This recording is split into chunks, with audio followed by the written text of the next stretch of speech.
Welcome into NFL Kickoff Live. This will be the best 2 hours of football talk every single Friday. We'll go around the NFL, talk about every team and every game, and we'll get local insight you can't get anywhere but right here on Locked On. I am your host, Tanitra Batiste. Alongside me is Jarvis Davis and Kyle Krabs. Let's go straight to Thursday Night Football, where the Giants did their best to keep up, but sorry, just couldn't.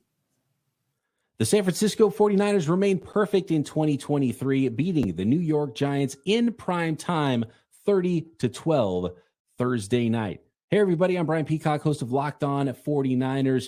And Brock Purdy, San Francisco 49ers young quarterback, weathered a storm from New York Giants defensive coordinator Don Martindale. The Giants blitzed Brock Purdy on nearly 85% of his dropbacks, the highest percentage in the next-gen stats era. And Brock Purdy, despite some early hiccups, was up to the challenge and actually ended up with a career-high 310 passing yards in this one, 2 touchdowns, no interceptions, and it was playmaker Deebo Samuel, the du jour for the 49ers, who have no shortage of playmakers on offense. 6 catches, 129 yards, and a touchdown. Christian McCaffrey got into the end zone as well, as the 49ers rolled to a 30-12 win and are now in control in the NFC West and really just rolling 30 points for the third straight game in Week 3. The New York Giants dropped the 30-12 decision to the San Francisco 49ers on Thursday Night Football, and any momentum that the Giants had found in the second half of last week's come-from-behind win over the Arizona Cardinals went out the window thanks to a sluggish showing by the offense. New York only managed 150 net yards in 20 minutes and 50 seconds of play versus the 49ers, who racked up 441 yards in just over 39 minutes. The Giants' defense wasn't much better. New York struggled to get off the field on third down, allowing 9 of 16 for a 56% conversion rate. The defense was also guilty of several missed tackles, including 4 on a third quarter 40-yard catch and run by receiver Deebo Samuel on a drive that ended in a 21-yard 49ers field goal that made it a 20-12 game at the time. The 1-2 New York Giants now have 11 days to figure things out before they have to next take the field. That will come on, of course, October 2nd, Monday Night Football at home against the Seattle Seahawks. You know, it was scary if you are a Giants fan to see what you saw last night. I don't know if 11 days is going to make a difference. If you're a 49ers fan, it was a good look, and the rest of the NFC should probably be afraid. Yeah, Tanitra, I think it's not surprising to find out that the Giants struggled offensively the way that they did without Saquon Barkley and Andrew Thomas, who, if we're being honest, are their 2 best players on that side of the football. But talk about an all-time tough draw to get San Francisco in San Francisco with that defense, with how good that they are playing. Doesn't seem to matter who's really calling the plays. San Francisco's talent foundation defensively is just so strong. And you saw Nick Bosa show up with that sack that nearly resulted in a safety, and Fred Warner's flying around, and Noah Hufanga flying from depth.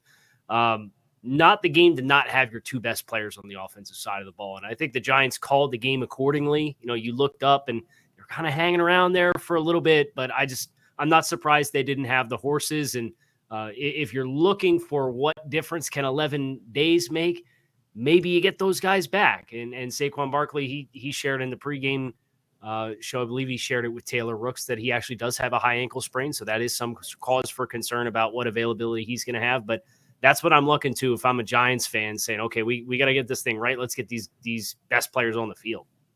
I know our producer certainly hopes so, Kyle, but Jarvis, what did you see last night in terms of just the dominance that we saw from the 49ers versus, say, the Giants, who looked to stop that domination for a moment in time, and then they just couldn't?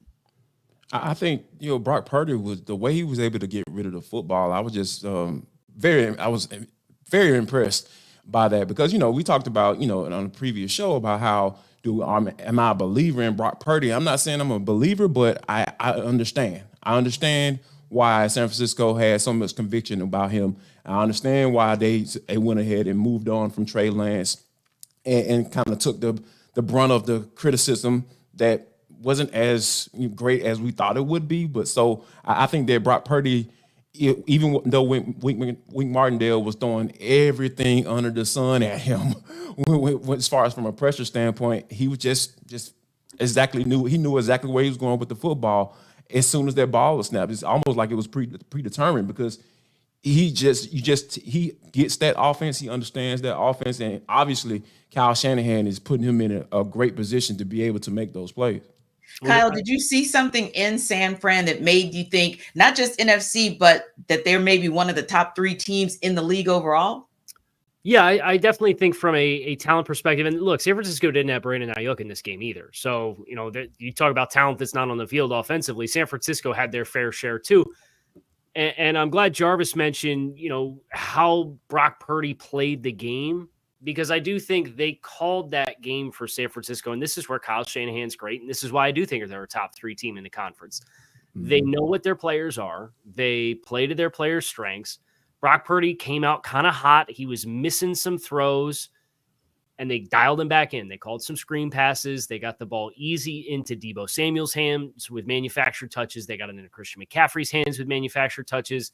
And then next thing you know, Brock Purdy's throwing hot against pressure on a speed out in the end zone to Ronnie Bell for a touchdown.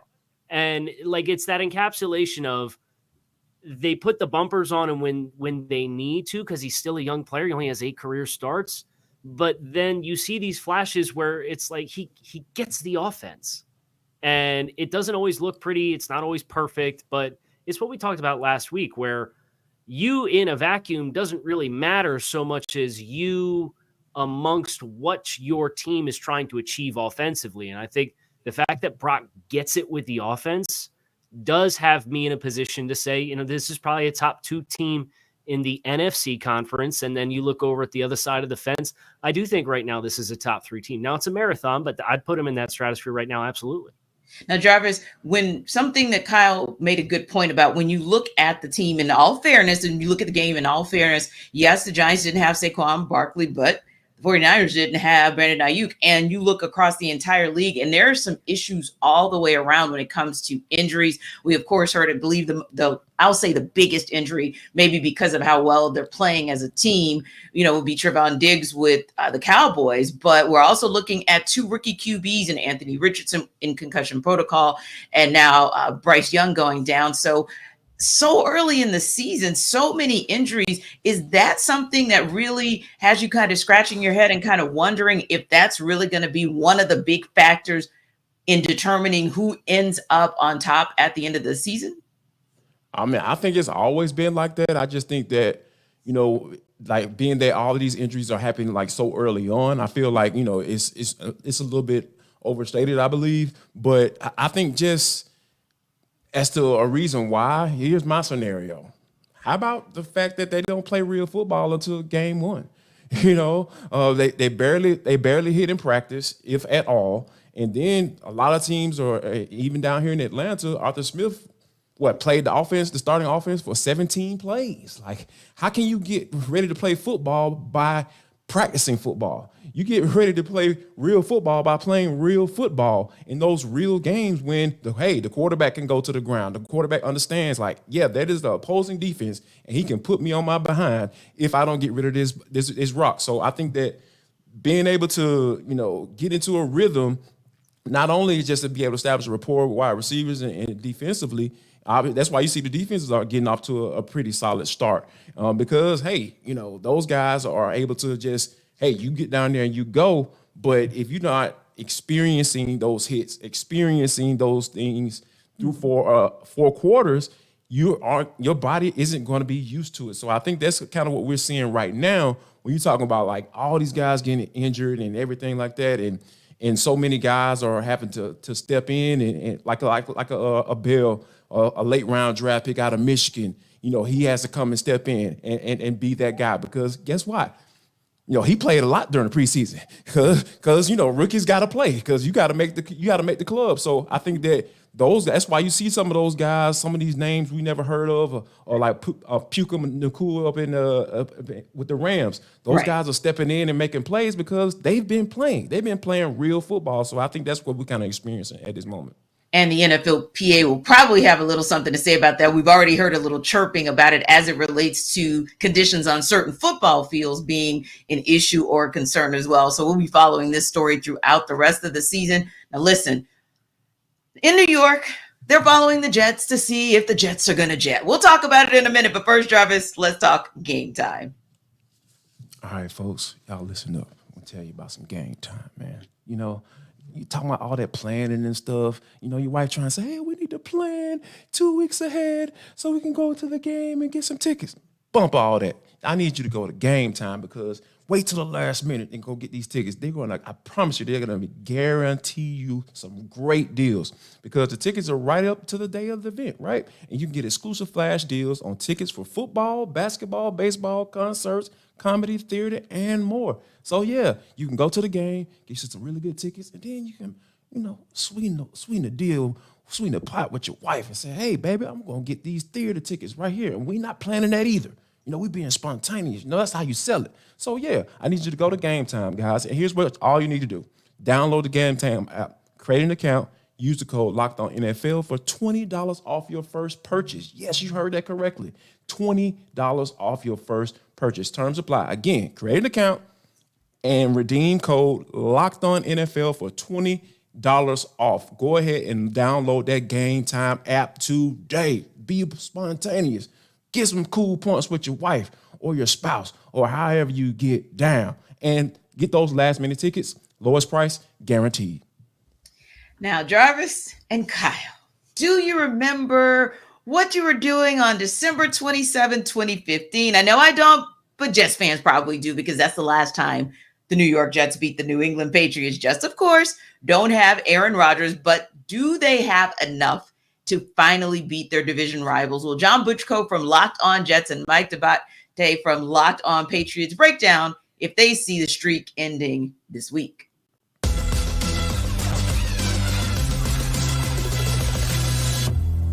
Would you like to offer a score prediction today for the outcome on Sunday in East Rutherford? Well, maybe this is wishful thinking. Maybe this is me being a homer, although I did pick against the Jets last weekend. I picked for a closer game than they got, but I do think the Jets will win this game. I think that they'll finally break this long losing streak that they have against the Patriots. I like the way this defense is going to respond. I think that this defense is kind of built to contain the New England offense. I think that, as Sauce Gardner said, this is not necessarily the most explosive offense in the league. They're very well coached. They execute at a high level. But I think this is the type of offense the Jets defense is built to kind of slow down. I think on the other side of the ball, you'll see a relatively conservative game plan. I worry about Zach Wilson. I think if Zach Wilson can play turnover-free football, the Jets are going to have a really good chance at winning this game. I think, so I think it's kind of a coin flip game. These are two tough teams. I think these teams may be combined for a 1-3 record. I think these are both really solid football teams. I mean, look at the opponents they've played so far. Can you have a tougher schedule than these two teams through the first 2 weeks? Patriots getting Philadelphia and Miami, Jets getting Buffalo and Dallas. I think these are two quality football teams that will be in the playoff race. I think the Jets will still be in the playoff race near the end of the season, even without Aaron Rodgers. I think the Patriots will be right there. I think that the Jets figure out a way. I think Zach Wilson finally avoids the big mistake. So I'll take the Jets 17, the Patriots 14. I think it's going to be a low-scoring game. I'll definitely take the under on that. I think the Jets eke one out at home. Folks, this is the fourth year that John and I have been doing crossovers together, and you can tell we think alike and share half of the same brain. I also have this game going 17-14 because I do think it's going to be a defensive slugfest. I'm going to pull out the homer card on this one and say the New England Patriots pull this out. And the reason I do believe that is because I think the Patriots are going to win the turnover battle this week, and I think that's going to be key for them to be able to move forward and try to salvage right now what a season could be. If they're 1-2, all of a sudden it gives them a little bit of life. 0-3 in this division is really, I think, the kiss of death. And New England knows that their backs are up against the wall. And I think they're going to have everything in their arsenal at their disposal this weekend, and they're going to need it. That means that Mac Jones is probably going to play a very conservative game, trying to hit the inner part, the intermediate areas of the field. Short passes down the field, lead the receiver under the defense where they can get it, and then get yards after the catch. They have to use the run to be able to open things up. they're going to have a very difficult time against this defense, who I think guys, especially in that secondary, like Sauce Gardner and DJ Reed, are going to really make things difficult on the Patriots pass catchers, especially deep. So it's going to be imperative for the Patriots to win the short game battle. I think they do it, and I think they pull this one out 17-14. But like you said, John, this is a coin flip. It would not shock me to see it go the other way. The Jets have an extremely talented team. Aaron Rodgers or no Aaron Rodgers, this is still a formidable matchup for the New England Patriots, and one they have to be very, very careful for, because the Jets can take it to you in so many different ways. And interestingly, both of these teams, we're going to see a lot of punts on Sunday.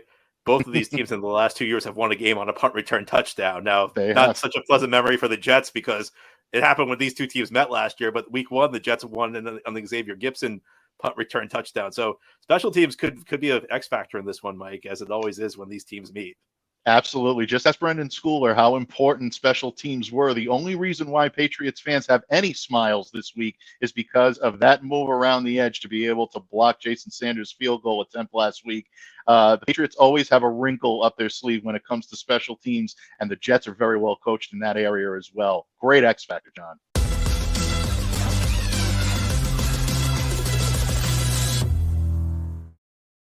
So we have the good fortune of having Mr. Locked On Dolphins himself right next to me, Kyle. And so, Kyle, you are very familiar with this particular division, and it kind of feels like right now it's the Dolphins and Bills, and then it's the other three, right? So what is it going to take, starting with the Jets, what is it going to take for them to get a W, and is that going to be something that lays at the feet of Zach Wilson? I just need 1 minute, if you don't mind, to fully bask in Mike of Locked On Patriots talking about, as the Patriots, a consolation prize of smiling over a blocked field goal in a loss. What a time to be alive. Wow. But I digress. Absolutely. Denitra, your question was about the New York Jets and their ability to win the football game. Zach Wilson needs to not do the things that Zach Wilson has done pretty much any opportunity he's had since he came into the NFL. So I know the optimism was, well, Nathaniel Hackett and Aaron Rodgers, and they've remade and fixed Zach Wilson. Why watch Zach Wilson go 12 of 27 and throw 3 picks last week? So at the end of the day, the New England Patriots play a very specific brand of football, which is we are close to the vest and we will let you beat yourself. The Jets can't beat themselves. So can you run the ball? What's the status of Dwayne Brown at left tackle? We don't know right now. You need to run the ball. You need to be able to give the ball to what you paid Dalvin Cook to come here to do, what you drafted Breece Hall to come here to do.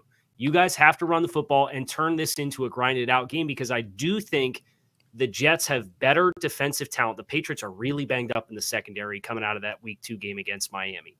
I think if you're able to run the ball, the Jets have better healthy and available defensive personnel. But if you play field position and get caught up and try to do something or be something that you want it to be, but you can't be because Aaron Rodgers is hurt, the Patriots are exactly that team that is just going to lie in the grass and wait.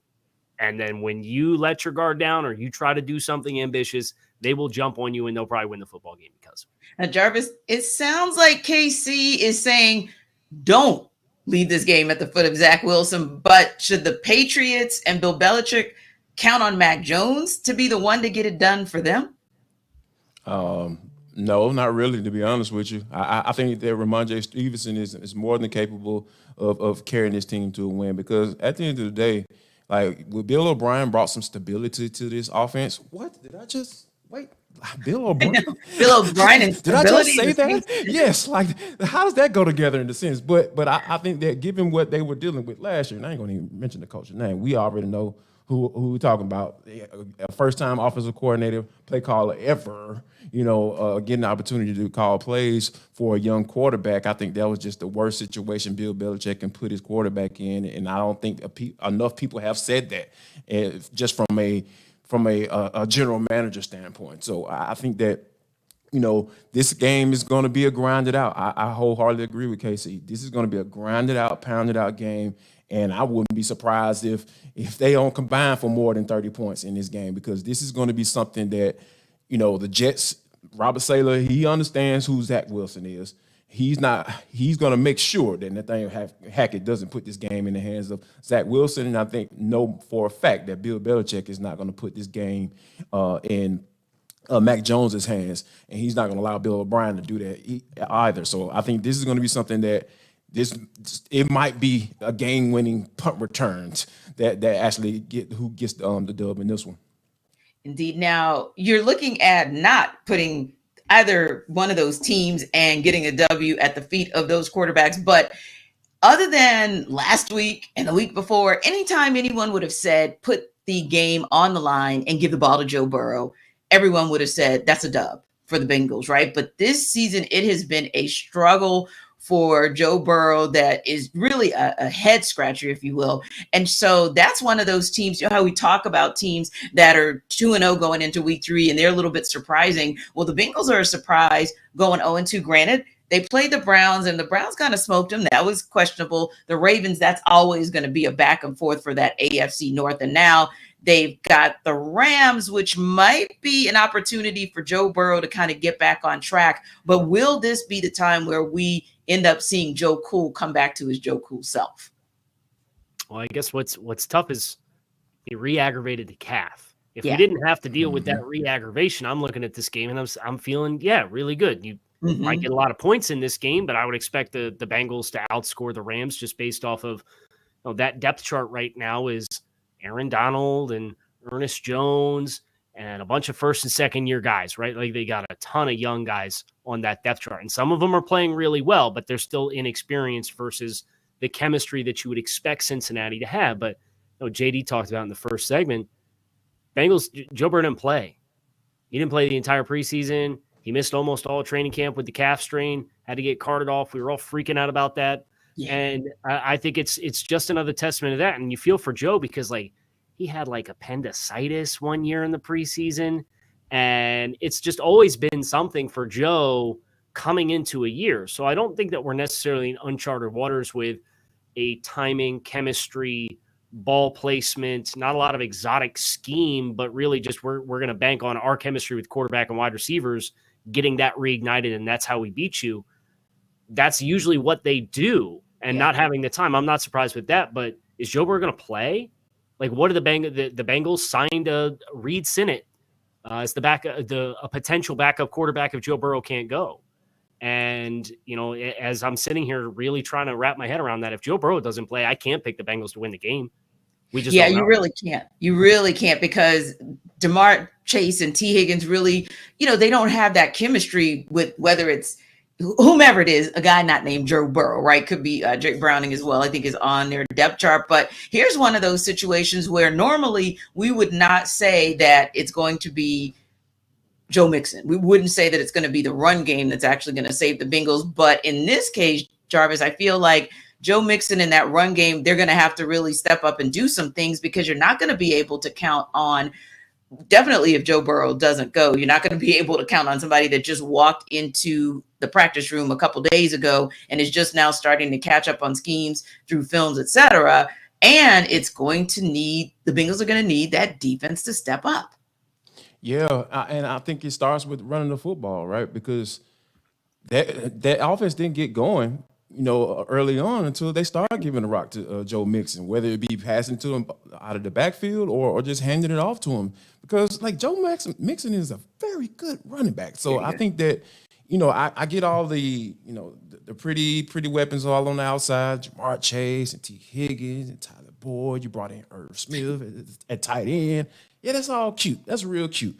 But at the end of the day, when things are slow, when things are not working out how you want to in the passing game, you can always count on that running game, especially when you have a guy of Joe Mixon's ilk back there waiting to put that ball in his hand. So I think that, if they are able to, get, whether or not Joe Burrow plays, they still need to make sure they are implementing Joe Mixon into this offense because here's the thing.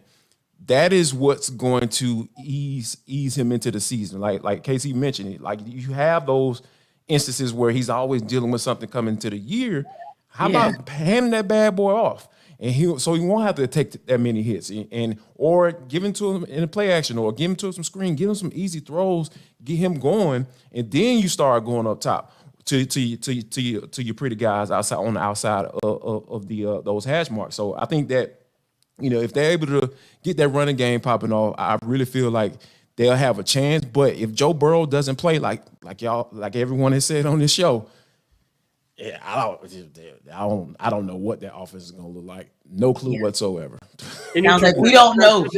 Can I jump in real quick? Yeah. So here's my concern with getting the running game going for Cincinnati. And I agree with you, JD. They're in 11 personnel 90% of the time on first down. They're in the shotgun 97% of the time through their first 2 games on first down. Yeah. Like, if you're going to do that, and I agree, you got to change some of what you're doing. You got to get up under center. You got to get some heavier personnel out there so that you can create gaps in space. Because if you're going to go spread 11 personnel and you're going to have on one side of the formation, it's just a split out slot wide receiver, you're not putting any structural stress on the defense. Right. And they're going to play nickel, and you're going to try to go 5-on-5 plus a tight end to fit a 6.5 man box. And that's just such a hard way to run the ball. I will be looking for what does 1st and 10 look like for Cincinnati. And if you get out of 11, and that's their DNA. They did that all year last year too. But if you're going to get this thing going and you're going to be a little bit more balanced, you have to change something with how you are putting personnel out on the field. Yeah. Well, it sounds like on Locked On NFL Kickoff Live, we are not so much buying what's going to happen with the Bengals, whether or not they're finally going to get in the win column this coming week. But we'll tell you what we will buy and why right after Jarvis tells us about Prize Picks. Hey guys, Jarvis Davis here for Prize Picks.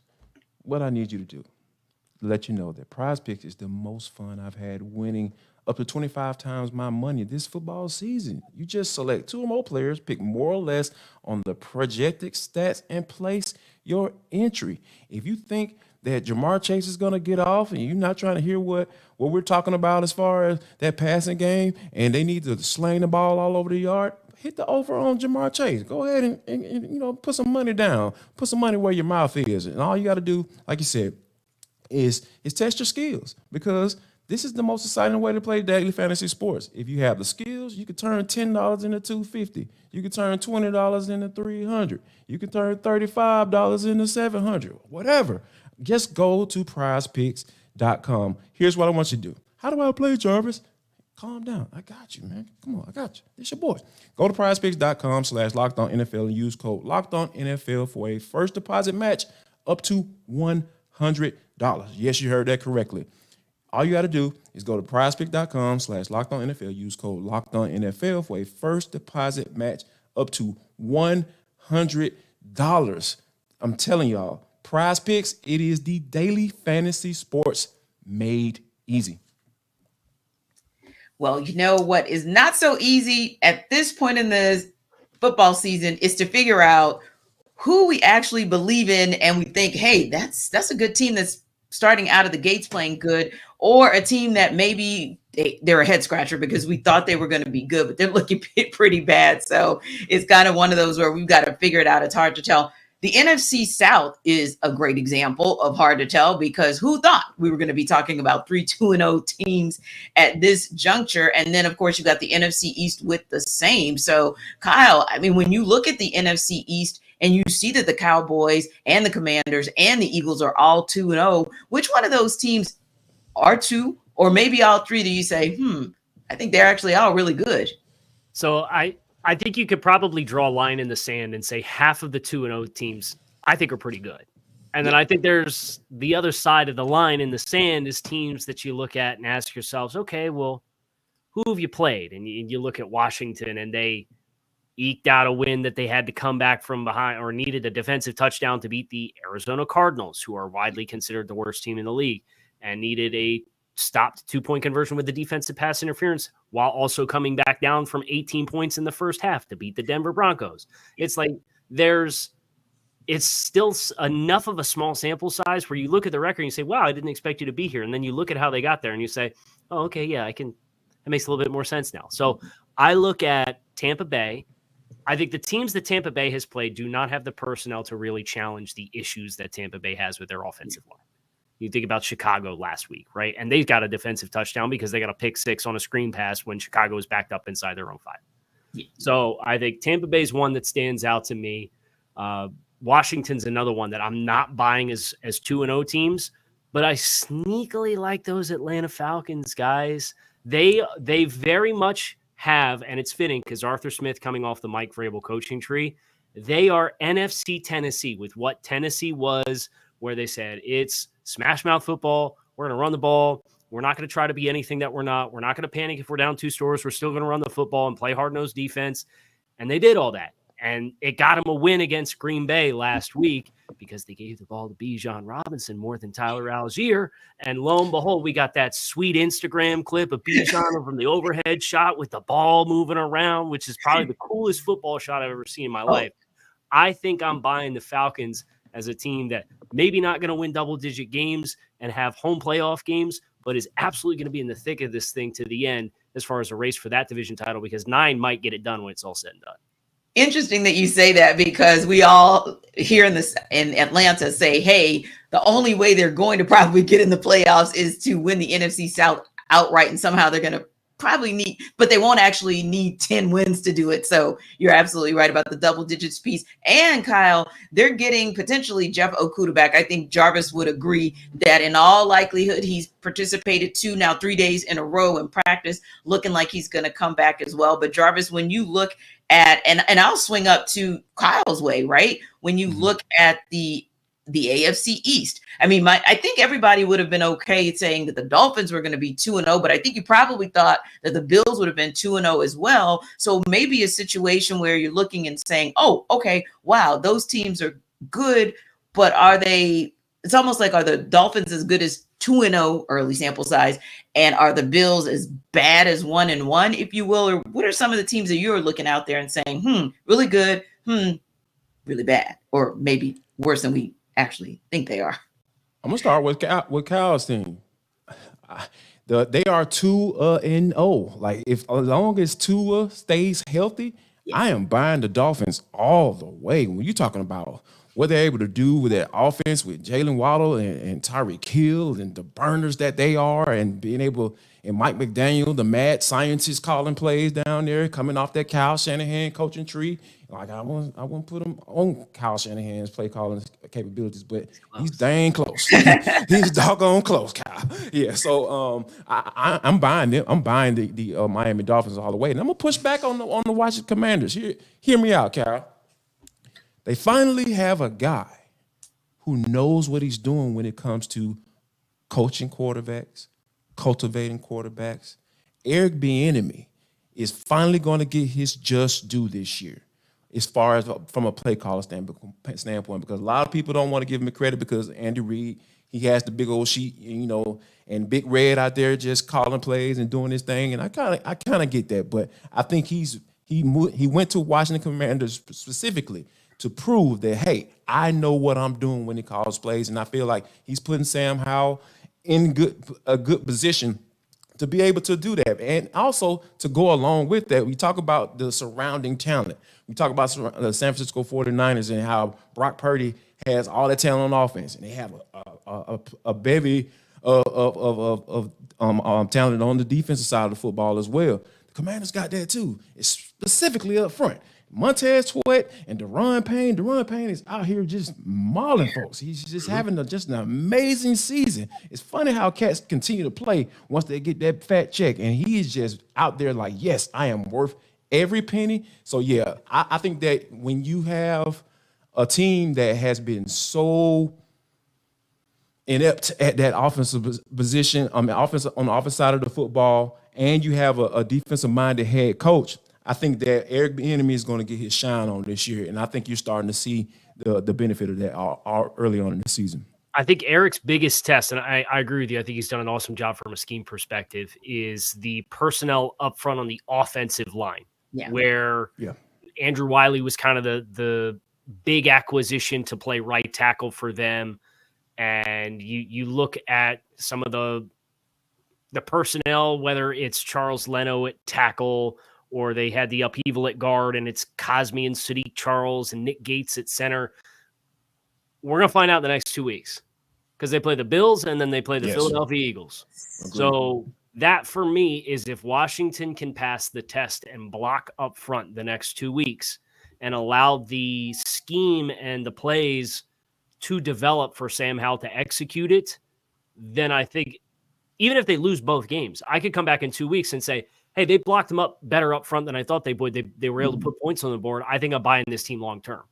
But I just look at that. It's that age-old question of like, can you coach around the limitation on the offensive line, which is how I perceive them right now based off of what we have off the sample size. Because you look at Arizona and you look at Denver and you don't really see the disruptors that potentially could derail a game plan. Indeed. So I think we all agree on what we think about those 2-0 teams, but let's switch it up to 0-2 teams. The Los Angeles Chargers, 0-2. They're traveling to face another 0-2 team in the Minnesota Vikings. The Chargers are the 1.5 point underdogs in that one. So here's David Drogmeyer to sell you why the Chargers will cover that spread. The Chargers have had a really tough start to their 2023 season, obviously starting 0-2. But they are a desperate football team, and they are going to get back into the win column this Sunday, and they will cover the FanDuel spread of 1.5, and here is how they are going to do it. The Minnesota Vikings, they're a one-dimensional offense. They do not run the football. So that means you got to allocate all your resources to stopping the pass and stopping that very lethal threat of Justin Jefferson.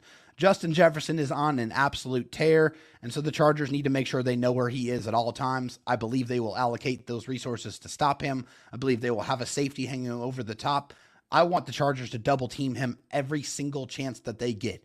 Remove Justin Jefferson from the game plan, force anyone else on that Minnesota offense to beat you. And then as far as the Chargers on offense, the game plan, it's very simple. It's run the ball. The Philadelphia Eagles just ran all over the Minnesota Vikings to the tune of 259 rushing yards on 48 carries. They were very dedicated to running the ball, but they also were able to set up some shot plays and hit the Minnesota Vikings over the top for a couple of big, deep plays. The Chargers need that. They need more explosive plays. I think the running game is going to be able to allow them to draw the defense in and allow the Chargers with Justin Herbert and Mike Williams and Keenan Allen to hit the Vikings over the top and dial up some of those deep shots. I think that's very important, and I do believe that's going to happen in this game. And those are going to be the reasons why I believe the Chargers are going to cover the spread and they are going to beat the Minnesota Vikings on Sunday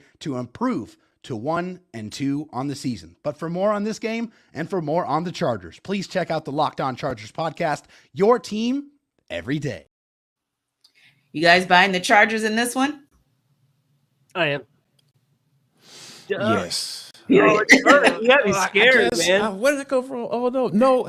Here's the thing, man. Like I really feel like this is a must-win game. Now, I'm not trying to be dramatic and everything. For both Jarvis or I think it's a must-win for the Chargers for sure. Okay. Because Brandon Staley has to be on the hot seat because you talk about the weapons. Justin Herbert, everybody can probably potentially agree that it's a generational quarterback, right? You know, and then you have the weapons on the outside with Mike Williams and Keenan Allen, and they're able to put up points, but Brandon Staley is a defensive-minded head coach, and that defense just hasn't been anything worth speaking of. And I really see this game turning into a shootout because we all know when the Minnesota Vikings just traded for Cam Akers, and now they try to see the value of a running back or having a capable running back. Now that's okay. Now you're trying to do that. Now you understand, and by letting Dalvin Cook and cutting down Cook. So I think that all of those things are factors that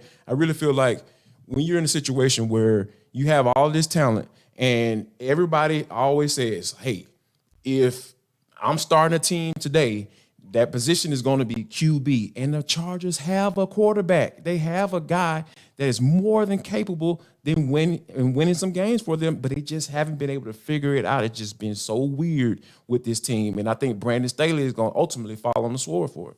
And Casey, I thought that was interesting as well, where we're talking about the Chargers, right? And we're talking about the fact that we all agreed. We think that's the team that is in a must-win situation. We think that's the team that's going to get it done.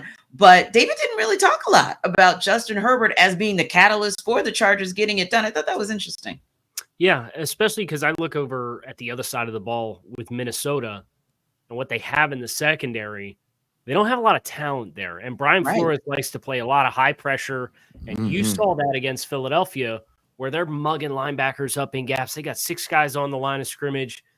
And then you're trying to play one-on-one down the field with A.J. Brown and Devonta Smith, and you just don't have the guys in the secondary to do that at a very high level. So while it disrupted Philadelphia at first, Philadelphia eventually said, okay, we're going to come out in 12, and we're going to run the ball down your throat. And they didn't change what they were doing defensively.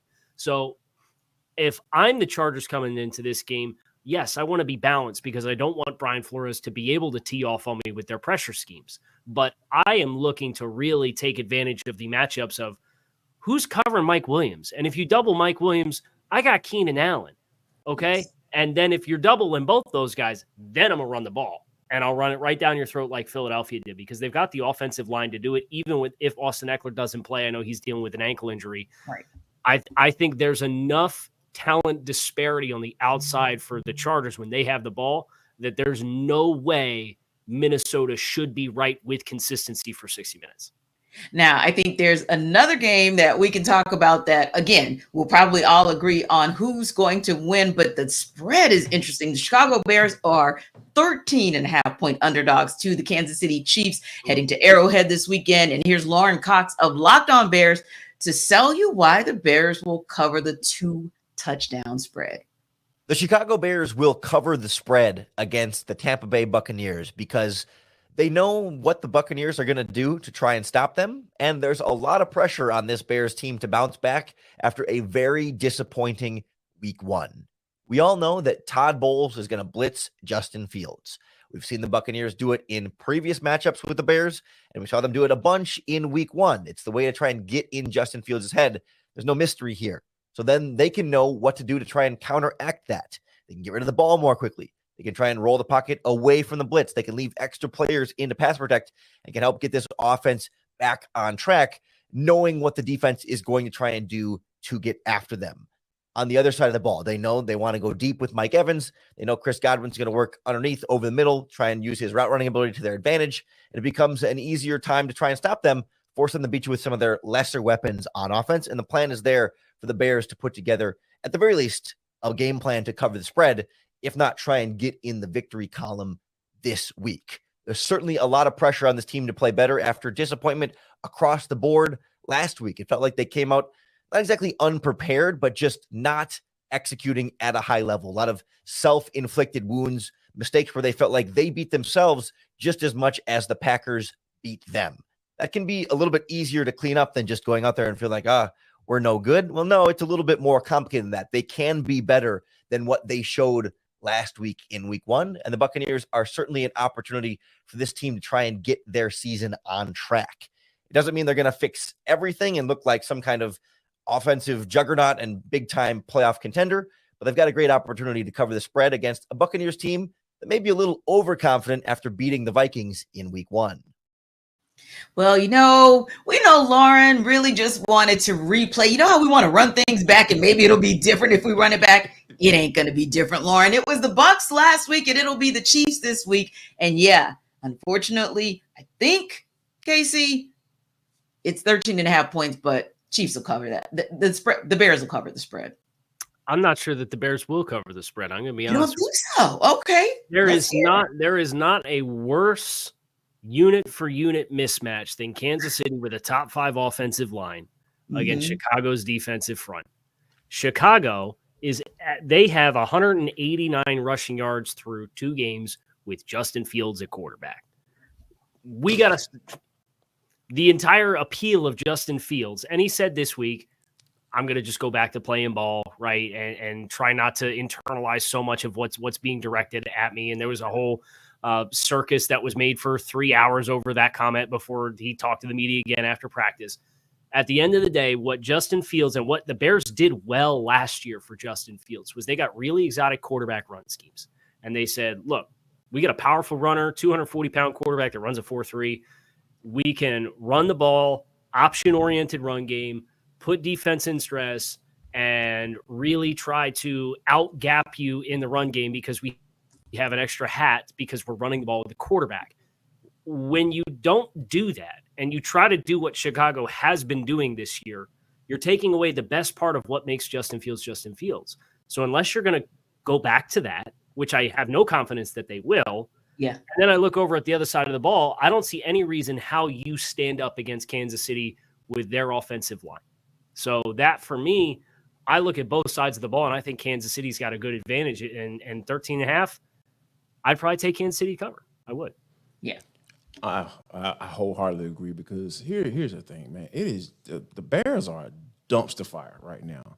You got the defensive coordinator may or may not have had his home raided by the FBI, resigning, and like you said, like Kyle mentioned, talking about the Justin Fields and getting back to myself, and it's too many players, it's too many voices in my head, and I just need to get back to being me. And it's just this dude just going through it mentally, Yeah, like bless just his the face of your organization, Polo. Just bless his heart. Just bless Justin Fields' heart right now. I think it's just too much going on in order for to get this out. Because let's take it back to last year. Like we were having this same conversation, Kyle, last year about using this dude's talent. Yeah, he could throw the rock. No, don't get me wrong, but one of his best assets, if it's not his best asset, is running that bad boy and using that, because that is a tool that you can use to take advantage of the defense if your passing game isn't up to par. And he didn't have any weapons last year.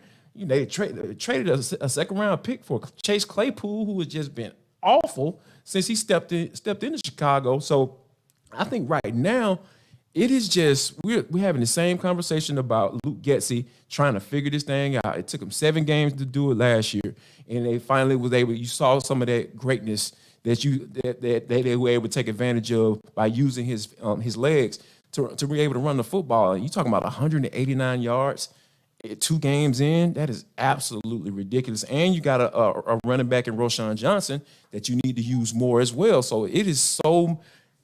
If they had that game plan right there by running the football, I feel like the Bears could cover. They could cover, but they're not going to do that, because that's why I feel like the Kansas City Chiefs, they're going to easily cover this 13.5 point spread. Yeah. And I have to agree and kind of check myself, because I was thinking, wait a minute, did I say Bears? Nah, I meant Chiefs. So let me just be clear. I think that the Chiefs are going to be just fine covering that spread. It'll be interesting to see, though, how this goes down, because, I think even more so than covering the spread, it's what's going on internally with the Bears, and whether or not how they're going to make it through this entire season is a bigger deal for them. Now, you look at the Denver Broncos, another 0-2 team, and not so much internal issues. It's almost like they just can't get it done and close out at the end of games. They're headed to South Florida, so they're going to have a serious test with Kyle's team, the Miami Dolphins. The Broncos are 6.5-point underdogs. Cody Rourke of Locked On Broncos, however, is here to tell us why the Broncos will cover that spread. This is Cody Rourke of Locked On Broncos, and the Denver Broncos head into Week 3 Sunday showdown in South Beach against the Miami Dolphins as 6.5-point underdogs, according to our friends over there at FanDuel Sportsbook. So why do I think that the Broncos will cover the spread here against the Dolphins? Well, let's take a look at maybe some circumstances here through the first 2 weeks of action. When you look at where Denver's offense is at with Sean Payton and Russell Wilson, they're 3rd in the NFL in plays per drive and yards per drive. They're 1st in the NFL in points per drive. Now, granted, sitting at 0-2, something doesn't add up here. And we saw the Broncos collapse in Week 2 against the Washington Commanders. Denver can put up points. The offense is better, though they went through a little bit of a stalwart last week against the Commanders from the second quarter until a little bit late in that fourth quarter, where they came back and had the Hail Mary there. Denver has the pieces and they have the tools, but it's about establishing balance on the offensive side of the ball here. And I think the number one thing that we've seen, Denver's offense going against the Miami Dolphins defense, now coached by Vic Fangio, former head coach of the Denver Broncos, and former Broncos outside linebacker Bradley Chubb playing there, is they love to pressure and they love to force offenses to throw the ball short. They rally and tackle. Denver capitalized on downfield plays last week against the Commanders, and then they went away from it entirely. You have to dictate the pace here. And I think if the Broncos offense can continue to maintain the efficiency that they've had on the offensive side of the ball, they will cover the 6.5-point spread here this week against the Dolphins. I think the bigger question in the wild card is, can Denver's defense, which is right now one of the bottom-ranked units in the NFL, can they find a way to mitigate the big explosive plays from Tua Tagovailoa and Tyreek Hill, Raheem Mostert in this game? That's the question here. But if Denver can do things offensively in the way that I think they can, they will cover the 6.5-point spread. Well, Kyle, this is right down your alley, up and down your alley in South Florida. So how's it going to go down in South Beach this weekend? I am very encouraged by the way that practice has gone for the Dolphins this week with Teron Armstead, who didn't play in the first 2 games as a high-priced offensive tackle. I know y'all in Atlanta know him really well from his time in New Orleans. Oh, yeah. So Teron, Mike McDaniel said today, optimistic for him in week 3. Jalen Phillips did not play on Sunday Night Football with back spasms that he suffered on Friday's practice. He's good to go. He's going to play. Jalen Waddle practiced today in red non-contact. He's in concussion protocol, but he practiced today, and he was a part of the stretch. So it would seem to be he's in phase 4 of concussion protocol. There's a chance that he clears and is able to play in this game as well. You look on the other side, Justin Simmons didn't practice the first 2 days. He got shook up with a hip injury. I just think the personnel trends plus Denver, high altitude coming to 95-degree heat index, 1 o'clock p.m. kickoff. Miami's wearing their whites. There's a whole lot of layers here that you piece it all together with that defense that Cody talked about with the Broncos. I agree the Broncos have the capability. They had three explosive 50-plus yard plays in the game against Washington. They had a 60-yard touchdown pass to Marvin Mims. That was a quarters beater. They hit a shot down the sideline that was against cover 1 where he beat press coverage on the outside and ran by him down the sideline. And then they had the Hail Mary at the end of the game.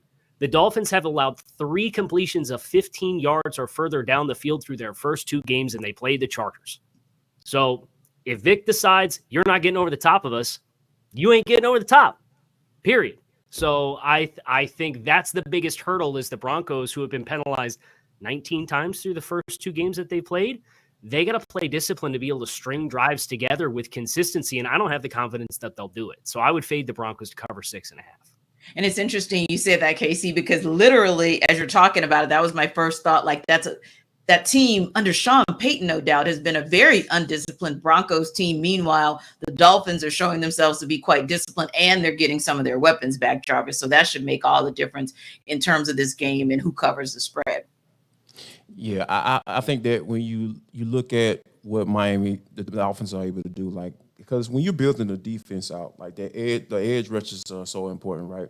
Like when it comes to in the running game, and also when it comes to rushing the passer, when it's time to get home. And when you got guys like Bradley Chubb, a guy like Jalen Phillips coming back, and I absolutely love that cat coming out. I wanted to see him in black and red, but we don't care about doggone pass rushers down here. We like pretty weapons. So, but yeah, that's another whole conversation, Kyle. Sorry, I'm getting in my feels here. But when you look at what those guys are able to do and to be able to take advantage of that Broncos offensive line, I really feel like that's what's going to be the difference in the game, because Russ is cooked, y'all. Can we go ahead and stop acting like that's not the case? Russ is cooked. He's cooked. That's one of the reasons why this hasn't all panned out for Sean Payton. And Sean Payton, yeah, let me stick. We'll get to Sean, but I think that overall, Cody had me all the way up to he said, all they got to do is just be able to stop Tyreek Hill and Jalen Waddell. What? All you got to do? All you have to do, right? One thing that I learned in life, T and Cal, if somebody starts to send off a sentence by saying all you have to do, I normally turn my ears off, because more than likely it's probably going to be come hell high water. You're going to have to be able to say, hey, you know what? I don't know about that. It's going to be a pretty difficult task, and I think that's going to be another reason why I feel like the Broncos will not cover that spread. Yeah, it'll be that'll be an interesting game. That's an intriguing matchup. I can't wait to see what happens. Now, I know you guys can't wait for round 2 from this NFL Kickoff Live crew. But if you're hungry, you probably want to hear first about DoorDash. Let me ask y'all something. Jarvis Davis here for DoorDash.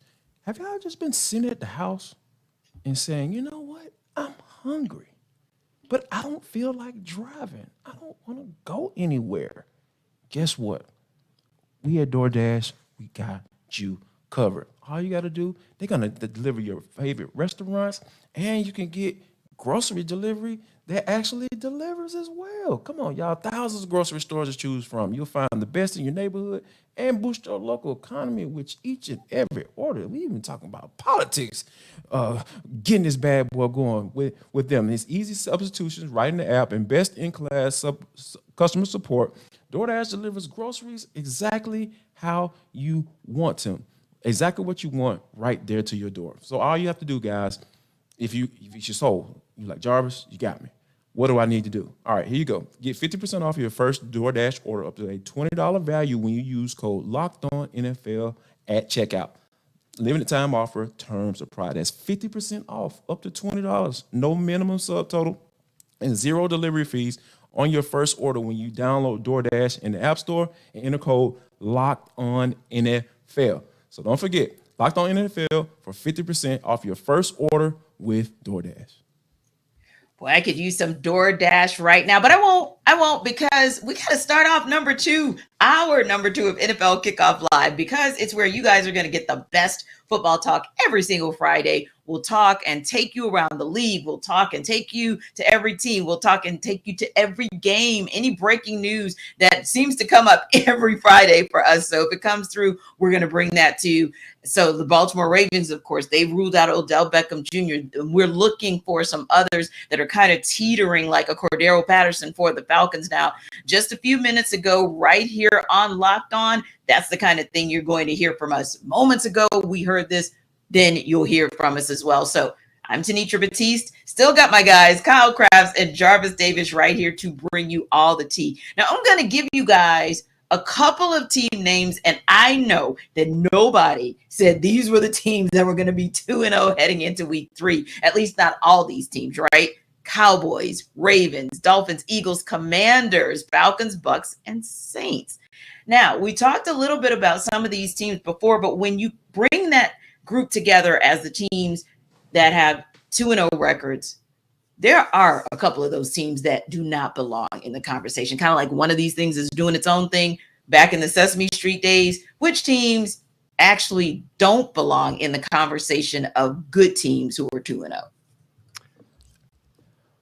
Let's start in the NFC South. How about the New Orleans Saints? Absolutely. Oh my! Shots fired at Ross Jackson. They do not deserve to be in this conversation because guess what? Derek Carr is a loser. 65-79 as a starter in the NFL. He's a okay quarterback, and he came with all this hoopla saying, "Oh, Derek Carr is gonna come save the day." No, yeah, like that game against the Carolina Panthers last week, absolute snooze fest. It took them so long to get that offense going, and we know what the Falcons did to the Carolina Panthers. Carolina Panthers probably going to have the number 1 overall pick, and it's probably it's going to Chicago. So yeah, there you go. That's what the Carolina Panthers are. They are the worst team in the NFC South, and you sat there for a good 2.5 quarters and said, you know what? Hey, we're trying to figure this bad boy out. And guess what? Who's the head coach? Dennis Allen. Don't trust him. I don't trust him. Yes, I love Cameron Jordan. One of my secret favorite players ever to play. The dude is an excellent pass rusher. He's making a fair case to get into the Hall of Fame, but he's up there in age, and that defense matches that, right? Like that the defense is getting up there. DeMario Davis doesn't have that many years left, so I'm not trusting the New Orleans Saints right now. That is a team that I feel like does not belong in that conversation as one of the better teams in the NFL. Well, Kyle, Jarvis chose violence on the Saints. Who are you going to choose violence towards that does not belong in that conversation? Move over, JD. I'm getting in the car with you. Let's talk about the Saints here for a second. I got some numbers for you. No, I do think this team in the grand scheme playing in this division with this defense is probably top 5 defense in football. Okay. So I think they will, kind of like Atlanta, they're going to be in the conversation but do you trust them to run away with it? Here's some numbers for you. 36 points scored against Tennessee and Carolina defenses. That is 25th in scoring offense through the first 2 weeks. They have 1 passing touchdown through the first 2 weeks. That's 29th in the NFL. They averaged 3.4 yards per rush. I know they got some running backs that are banged up, but the offensive production has not been there. That 3.4 is 24th in the NFL. And then you get into the red zone offense. They're 29th in touchdown percentage, getting into the red zone, 3 of 8. Small sample size, but like the switch has to flip. And until it does, I look at New Orleans and it's like your margin for error is going to be pretty small in any given week. And as Derek Carr showed you the last couple years, he's not immune to that game where he makes a couple mistakes and they snowball and they compound and it loses you a game that you shouldn't. So I take all that and then I look and say, okay, you're at Green Bay this week. Then you're home against the Bucs. They got a tough defense. And then you're at New England. And then you have 2 more road games in the next 3 weeks after that. You're going to spend a lot of time in the next month and a half on the road away from New Orleans. And the offense has to click. So that for me is where I'm watching New Orleans and I'll be asking myself, how much am I ready to buy the team? Because right now I think there are some red flags and there's some red tape around how they've gotten to 2-0 that it can't be like that all year. Now we're talking about some defenses that are aging a little bit, right? And yeah, there's some young studs for the Bucs defense, but I do think they're kind of a defense that's up and down and aging as well. And I think for me, that might be the team. I kind of agree with you guys. Like the Saints surprised me a little bit as well, but I kind of think the Bucs surprised me as 2-0 too, because this is a team that many are saying they were going to be in a dogfight with the Arizona Cardinals for the number 1 pick for next year. Now, granted, not surprisingly, the guy who covers the Saints.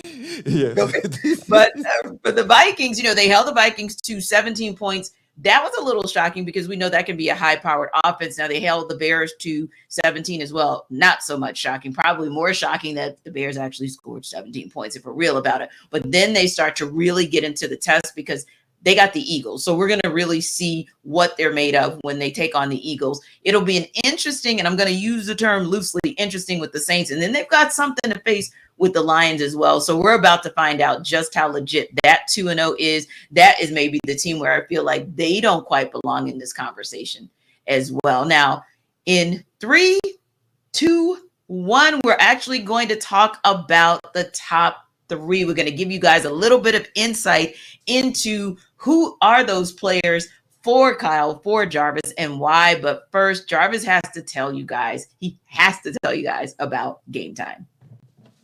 It's game time, folks. I'm telling you. Like, when you're sitting around trying to figure out whether or not you want to go to the game and you're trying to plan all that stuff, man, scrap all that. Don't do it. I promise you. Planning is for suckers. I need you to wait till the last minute and go to the Game Time app and get this doggone tickets for the low. I promise you're going to get a great deal. And you know what? They have deals, tickets right up to the day of the event. So all you got to do is just take your time, take it easy, and just wait and go grab those tickets. They have exclusive flash deals on tickets for football, basketball, baseball, concerts, comedy, theater, and much, much more. If you want to go on date night with your spouse, you can do that as well. The Game Time guarantee means you'll always get the best price. If you find tickets in the same section and row for less, Game Time will credit you 110% of the difference. How about that for a guarantee? So yeah, wait till the last minute and go to gametime.com/NFL and download the app and use code LOCKEDONNFL for $20 off your first purchase. Yes, that's $20 off your first purchase if you use the code LOCKEDONNFL. Download Game Time today. Last minute tickets, lowest price, guaranteed. Jarvis, people sleep on that low-key but effective way of purchasing tickets. I am a believer in, you wait until the last minute and you'd be amazed at what it is that you can get. So definitely check out Game Time. Now, every week we kind of talk about these 3 players that we want to watch, right? We're intrigued by whether or not they're going to be the difference maker for that particular team in that particular game. And we happen to be going into week 3. So let's talk a little bit about players that you want to watch and why. Jarvis, give us your first player, and then Kyle, come back and give us who your player is as well. And then I might give you guys a sneak peek into who I'll be watching this week as well.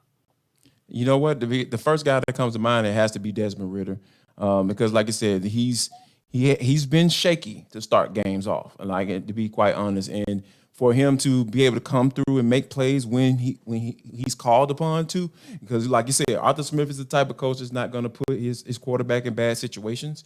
He's going to make sure of that from a play calling standpoint. And he had against the Green Bay Packers, he had a couple dropped interceptions that probably could have turned into pick sixes. So I think this week against the Detroit Lions, going up against the offense that can put some points on the board, Jared Goff, they're going to push that ball down the field when you talk about Amon-Ra St. Brown and having a guy like an explosive player out of the backfield and Jahmyr Gibbs. Those are the type of guys they're going to be able to put the points on the board. And I think that if you get to a point, if your defense gets caught off guard and you get into a shootout, can you make plays? Can you get your team in position to be able to have more points than the opposing team once that clock strikes zero? How about you, Kyle? Who's your guy to watch? I'm going to give you 5 guys, and it's the Pittsburgh Steelers offensive line. Okay. You're talking my language. Okay. Language. So Pittsburgh's 1-1. You had the fourth quarter come from behind victory in which you had -7 yards of offense and 9 first downs in the game in the fourth quarter to come back in week 2 against the Browns. This Pittsburgh team is averaging 3.1 yards per carry. They have 96 team rushing yards through 2 weeks. Kenny Pickett is averaging 4.8 net yards per attempt. A good number is 7. So we're like barely halfway there. They have been horrible. They offensively, they got 2 defensive touchdowns last week to get to 26. They've scored 19 points in 2 games offensively against the Browns and the 49ers. You got the Raiders this week. Okay. And the Raiders are averaging about 5 yards per carry given up on the ground. Can you please, and I know Matt Canada is a problem. I hear Steelers fans. I know the talking points there. It's really ugly because it looks like the same thing the 5th time you line up to run it as it does the first time you run it every single week. So I know that the infrastructure of the coaching is not great offensively for Kenny Pickett and company. Right. But all of that to be said, you guys got to figure this out. You guys have to get something going. I don't care if it's George Pickens. Maybe you should try to throw it to Pat Freiermuth, who has 2 catches for 5 yards in the first 2 weeks, is one of the better tight ends in the game. You got to give it to your first-round running back, Najee Harris, who for the first time in his career is averaging over 4 yards per carry because he's ripped off a couple 15, 20-yard runs. Like, we got to get something going here. And it starts up front for Pittsburgh. I know the play calling's not great, guys. But you guys got to figure it out because they invested a lot. They spent a first-round pick on Broderick Jones, who's not necessarily playing. They spent money to bring in a new starting guard. The entire left side of the line is overhauled and revamped. It's got to be better. And when you're playing Las Vegas, Max Crosby can single-handedly take a game that you have the potential to comfortably win, and he can ruin it. So you guys better not fart around with Max Crosby, and you better get something going offensively. Yeah, I mean, I really am only going to throw some things in there to co-sign because the player I was going to watch was Kenny Pickett. A 19.9 QBR rating.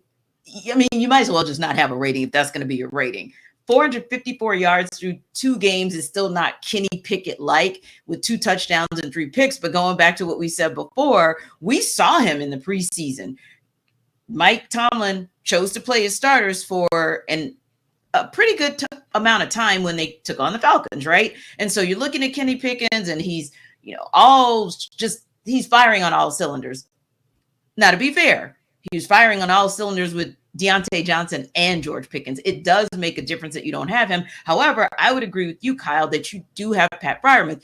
And the Steelers are one team, one franchise that has been known to be able to take advantage of a good tight end, whether it's that tight end on the receiving end. Tight ends are always expected to be excellent blockers. They're almost like that 6'0 lineman for the Steelers. So, yeah, I definitely need to see it. But I'll be honest, when I go with I'm going to use it loosely, I know we said 3 players to watch, but since you went for 5 players, I'm going to go with a non-player and say, God darn it, I am watching Matt Canada because I am absolutely sick of the way that he calls games. So I do think that while, I need to see better from Kenny, I need to see better from the O-line, I need to see better from Matt Canada as well.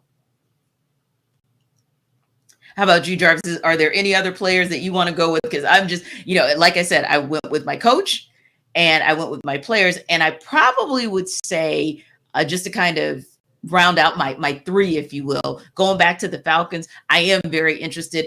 Jerry Gray, who's the assistant head coach on defense for the Falcons, talked about the fact that he doesn't necessarily want Jeff Okudah to play with too much emotion. And Jeff Okudah said, hey, I'm over it. I've moved on. I'm not there. But low key, he has to have a little something that kind of makes him a little motivated when he gets back to the Motor City. So I'm interested to see. He's my guy that I'm going to be watching to see if Okudah can show us Okudah things in his first game with the Falcons in the regular season. Yeah, that's going to be an interesting game to watch for sure, because it's a lot of – I feel like there is – when you think about the teams that the Falcons have played, defensively, like from a wide receiver group standpoint, Carolina Panthers and the Green Bay Packers sans Christian Watson. So that's what we talk about they have gone up against. So I think this is going to be the first true test, because I feel like A.J. Terrell is going to have a task at hand, because Amon-Ra St. Brown is the type of guy, he's going to get his regardless of what you try to do or scheme, or the dude is just going to end up with 6 or 7 catches, 75, 80 yards, depending on whether you give up those explosive plays or not. So I think that, A.J. Terrell is a guy, along with Jeff Okudah, and it looks like he's in line to play. Yes. This secondary is going to be tested, and I'm very interested to see how they respond, because this is going to be that first real test for the 2023 season. Indeed. Kyle Krabs and Jarvis Davis. The New Orleans Saints fan base does not like the fact that you chose violence against their team in our last segment. I was hacked. Yeah. Shocking. Yeah. They got a problem. They got a problem with that. You see, Jerry G says Saints run this. Their team is garbage. Talking about the other teams, I think they're talking about. But yeah, they have a problem. Tiffany Tyson says, don't matter if they feel we belong. We are here. So shots fired back from Saints Nation. Herschel, Saints for life. What are they going to say when we're 4-0? What say KC and JD? Well, I'd like to establish. I did say they're the top 5 defense in football. You did give them credit for that. I think that's very important, and it would be low hanging fruit. In the earlier segment, I went in on the Commanders. I didn't want to just bludgeon Washington all over again. I went hard at Washington as a fraudulent team. So I just am saying I agree, and as it was about red tape and big time concerns. Derek Carr's getting sacked on 10% of his dropbacks this year. Trevor Penning hasn't looked great. Right? So you can only play the games on your schedule. You're 2-0. But the sustainability of it is where, when I look at New Orleans, that's what I am worried about. I think they have a realistic chance because of the defense to be in this conversation. But I look at the problems that they've had offensively in 1-point win over Tennessee and against Carolina. And you ask yourself, okay, what happens when you get in more robust matchups? Yeah. You have to be able to put more points on the board. You can't take so many negative plays. So that's where I'm at with New Orleans. Yeah. Now, where they may end up being 4-0 and where they may end up, and when I say running the table, meaning being right there with the Falcons, contesting for the division title, is the fact that both of those teams have the easiest strength of schedule for this season. So when I look at them saying 4-0, meaning Saints Nation, I'm like, well, it's possible, because you could certainly see them beating the Packers and you can see them beating the Bucs, but Jarvis, they fired some serious shots. So you want to fire back?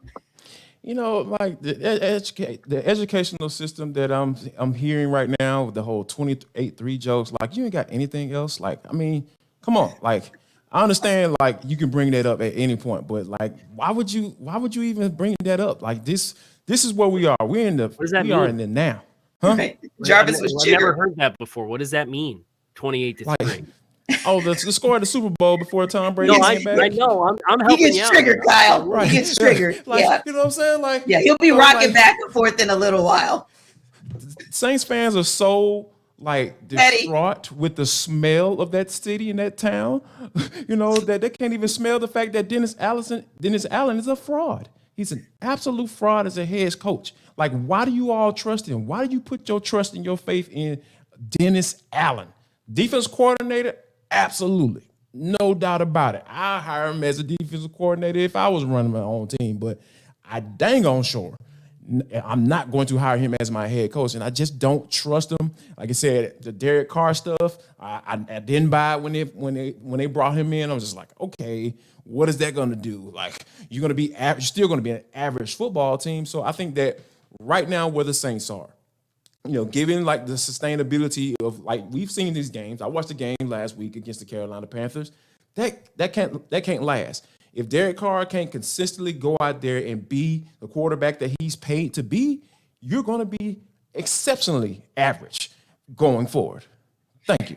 And Dennis, thank you for this PSA. So in Dennis, I'm Jarvis Davis, and I approve this message. You approve the message. That from our guy who definitely gives us all the great messages for our sponsors. Now, there are actually a couple of games that I'm interested in checking out this weekend. And you already know one of them, of course, is going to be the Steelers game, because I really want to see if they can find a way to take advantage of the Raiders and kind of finally get it together. But the Washington Commanders game could be an intriguing one as well, because as we mentioned, a little bit of a surprise that they're 2-0. So this week they get their chance to prove whether or not it's legit against a Buffalo Bills team that is surprisingly not 2-0. How did the Commanders prove they belong in this conversation? Well, David Harrison of Locked On Commanders and Joe Marino of Locked On Bills, they're going to look at how they think this must-see game is going to flesh out.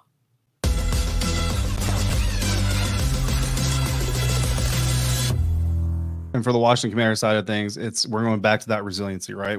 If you're a resilient person, that means you like to hang in when times get tough. Well, if you're going to be a resilient team, that means you got to hang in and not allow one-play drives to end up with 60-yard touchdown passes. And that's what the Washington Commanders have to do against this Buffalo Bills team, is limit the explosives. For the offense, that obviously means you can't let Stephon Diggs get big chunk yards. You can't let, Dawson Knox, any of these guys, Josh Allen, break off a 20-yard run. You can't let any of those things happen. In the first half against the Denver Broncos, they allowed 5 explosive offensive plays for the Broncos offense, if I remember correctly. In the second half, outside the Hail Mary, which was ugly by itself, they only allowed 1, and that, again, was huge in that comeback effort. On the offensive side of things, right, what are explosive defensive plays? Big sacks, strip sacks, interceptions. You cannot turn the ball over. You cannot let the Buffalo Bills defense feel comfortable in your house. You got to keep them on the toes as best that you can. And if you do those things, you hang in this fight, again, the spread is what the spread is. But if you do all those things, then at the end of the day, in the fourth quarter, you should have an opportunity to come up with a big upset win. And, look, as measuring stick games go early on in the season, this is one of those matchups, Joe. I kind of wish they were both in the same conference, because you would love to maybe see these two meet up again. If both make the playoffs, the Bills should, the Commanders might. You'd love to see these two postseason again, see what the differences are from week 3 to week, 19, 20, whatever it is, at the time they would face off. Obviously, that's not going to happen unless we see each other mid-February. But for week 3 in September, 6.5-point favorites for the Buffalo Bills. Joe, I don't know if you have a specific score yet, but do you have them covering the spread? Or you have them just winning the game? Well, you didn't even give me an option where the Bills would lose the game. I think you're assuming that I'm going to pick the Bills to win it. You're correct about that. I do think that the Bills go into Washington and win this game. I think they've done a good job throughout the years of kind of the glow up as a top team in not looking ahead, right? They're very much week to week. They focus on their opponent. They respect their opponent. Josh Allen, I don't know if I believe him, but when he was doing Kyle Brandt's basement last year, he was always like, I don't know who we play next. Like, okay, buddy, you probably do, but they certainly do embrace that. And I think that they're not going to overlook Washington. Obviously, there's the relationship between Sean McDermott and Ron Rivera that, of course, is something, storyline in this game. But it's going to be an interesting football game. You mentioned some of the explosive plays they gave up in the first half against Denver. The Bills didn't necessarily have the explosive plays against the Raiders. Only one pass that was targeted more than 20 yards down the field. They were able to kind of stay patient and embrace that style of football. Will they do that against Washington? Will Josh Allen go out there and want to put the ball down the field? It's going to be an interesting opportunity to see what this football team looks like against Washington, because I think it presents just a really different matchup on both sides of the football than what we've seen in the first couple weeks of the season. But I do think the Bills go into Washington, get a win. I have it at 27-17. I think they cover. But look, I'm not dismissing Washington. I think there's a path for them to win. I think they have the pass rush. If they can take away the football and really kind of just limit some of those big plays and win in the red zone, there's obviously a path for any team to win in the NFL. I'm not taking the Commanders lightly, but I do think the Bills take care of their business. Yeah, I don't think you're going to be alone on that. I know a lot of Commanders fans are anticipating what's going to happen. They're excited to see what happens in the future, but they do know that this game is going to be a very tough one for this organization to win, right? Especially week 3. And I do think the Washington Commanders, like I said just a minute ago, week 3 Washington Commanders versus say week 13 Commanders are going to be two different teams, and hopefully health is on their side, and that helps them continue to develop. This is a team on the rise, I believe, but I don't think they're ready for a matchup like this one just yet, going up against the Buffalo Bills. And I do think that the Bills win this thing, but I'm going to go 27-21. So if you want to take the Commanders and the points at FanDuel, I believe that you'll probably be happy with that. I would probably stick to money line bets with this kind of thing, though. And unfortunately, if you're going money line, you're probably going Bills on that one. But I hope Locked On Commanders fans, listeners, every day, as you know, that I value being honest above all. So you kind of had to see that coming.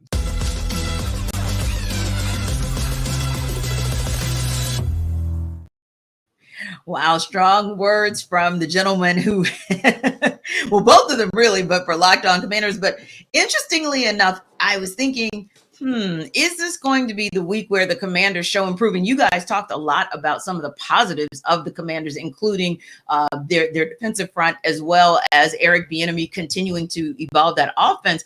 But this could also be an opportunity for Josh Allen and the Bills to show that, hey, we're back to playing Bills football. We're now 1-1, and we're just going to keep up with that momentum that we started in week 2. Yeah, last week against the Raiders, everybody was running wide open. And I think that like Josh Allen was just slinging the ball. Look, Josh Allen was slinging the ball all over the yard, and just for him to be able to he looked like his old self, because that first week 1 he was like, we haven't seen that since rookie year. What's going on?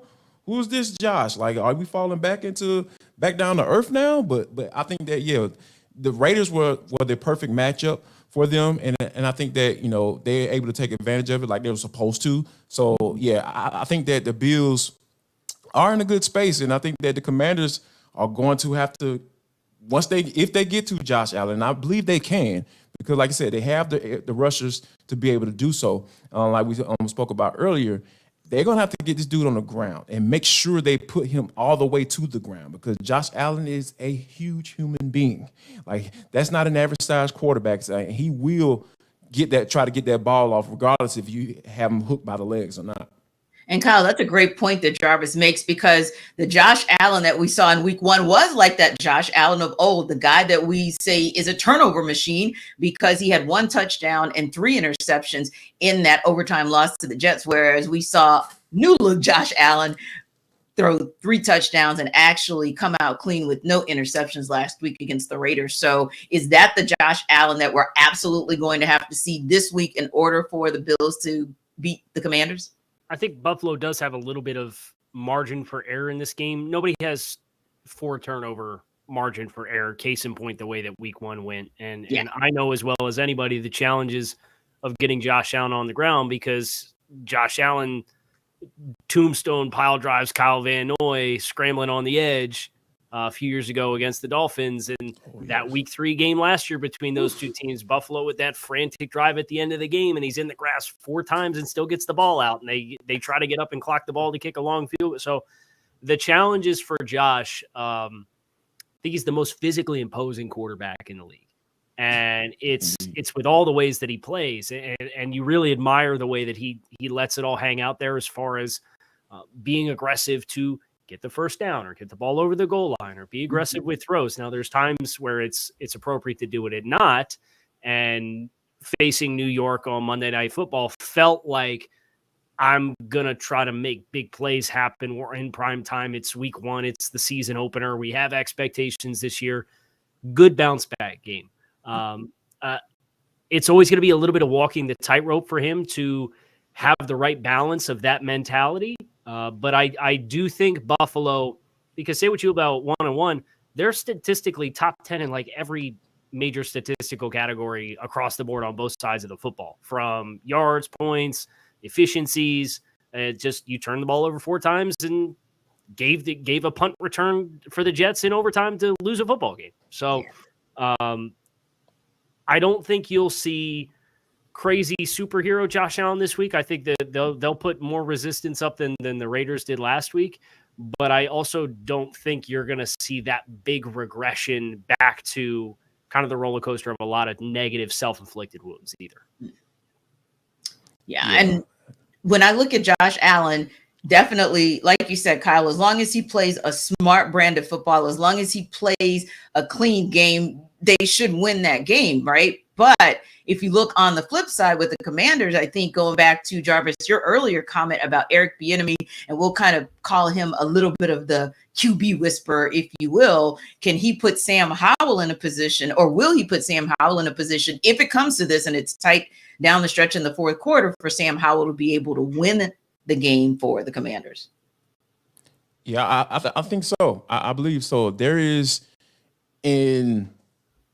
feel like there are a lot of things that are going to have to fall into place for the Commanders to be able to get that. One, they're going to have to not turn the ball over because, the Bills, look pretty suspect against the run in week 1. They tightened that up in week 2, and they were able to get some pressure on the quarterback as well. So I think that the Commanders, I almost called them the Redskins. Sorry. They're going to have to protect up front, and I think you do that by starting off by running the football and being able to establish yourself with guys like Brian Robinson. So if they're able to establish the run, make sure it's a reoccurring theme here.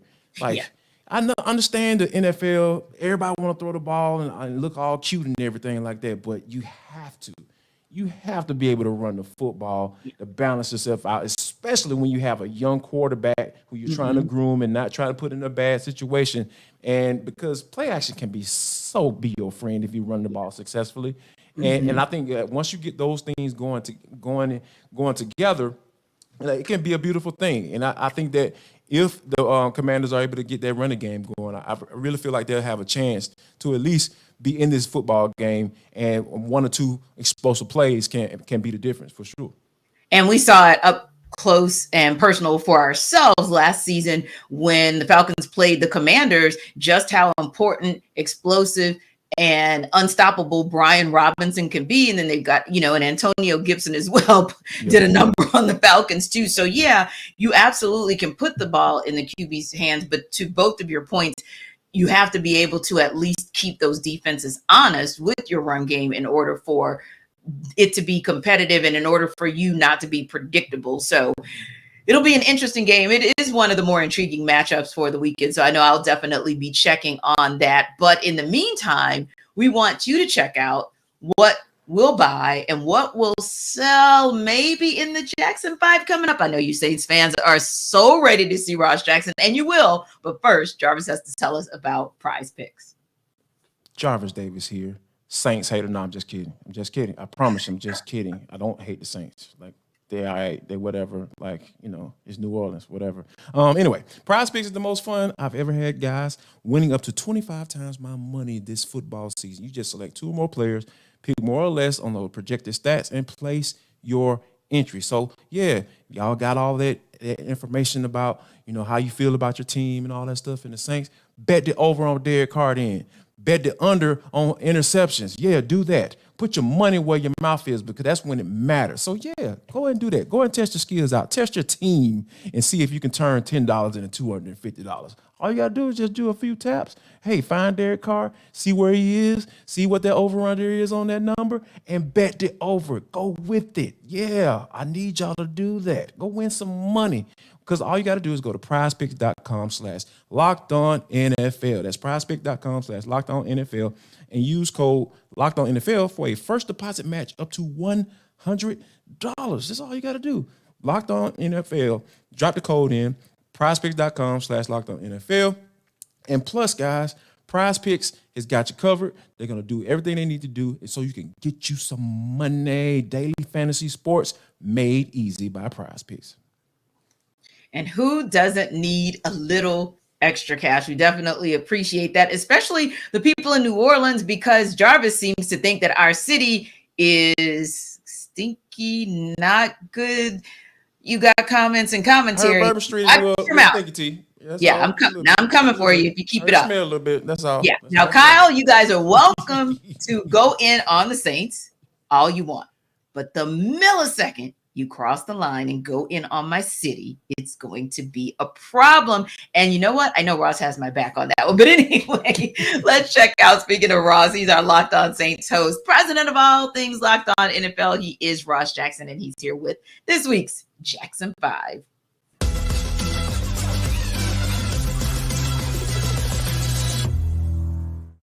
Okay, Ross, count them. 1, 2, 3. Oh my goodness. Are there really 3 teams in the NFC South that are 2-0? Yes, there are. The Saints, the Falcons, the Bucs are all undefeated so far, but we know all 3 teams are going to have a test this coming week 3. Who goes down first to lose?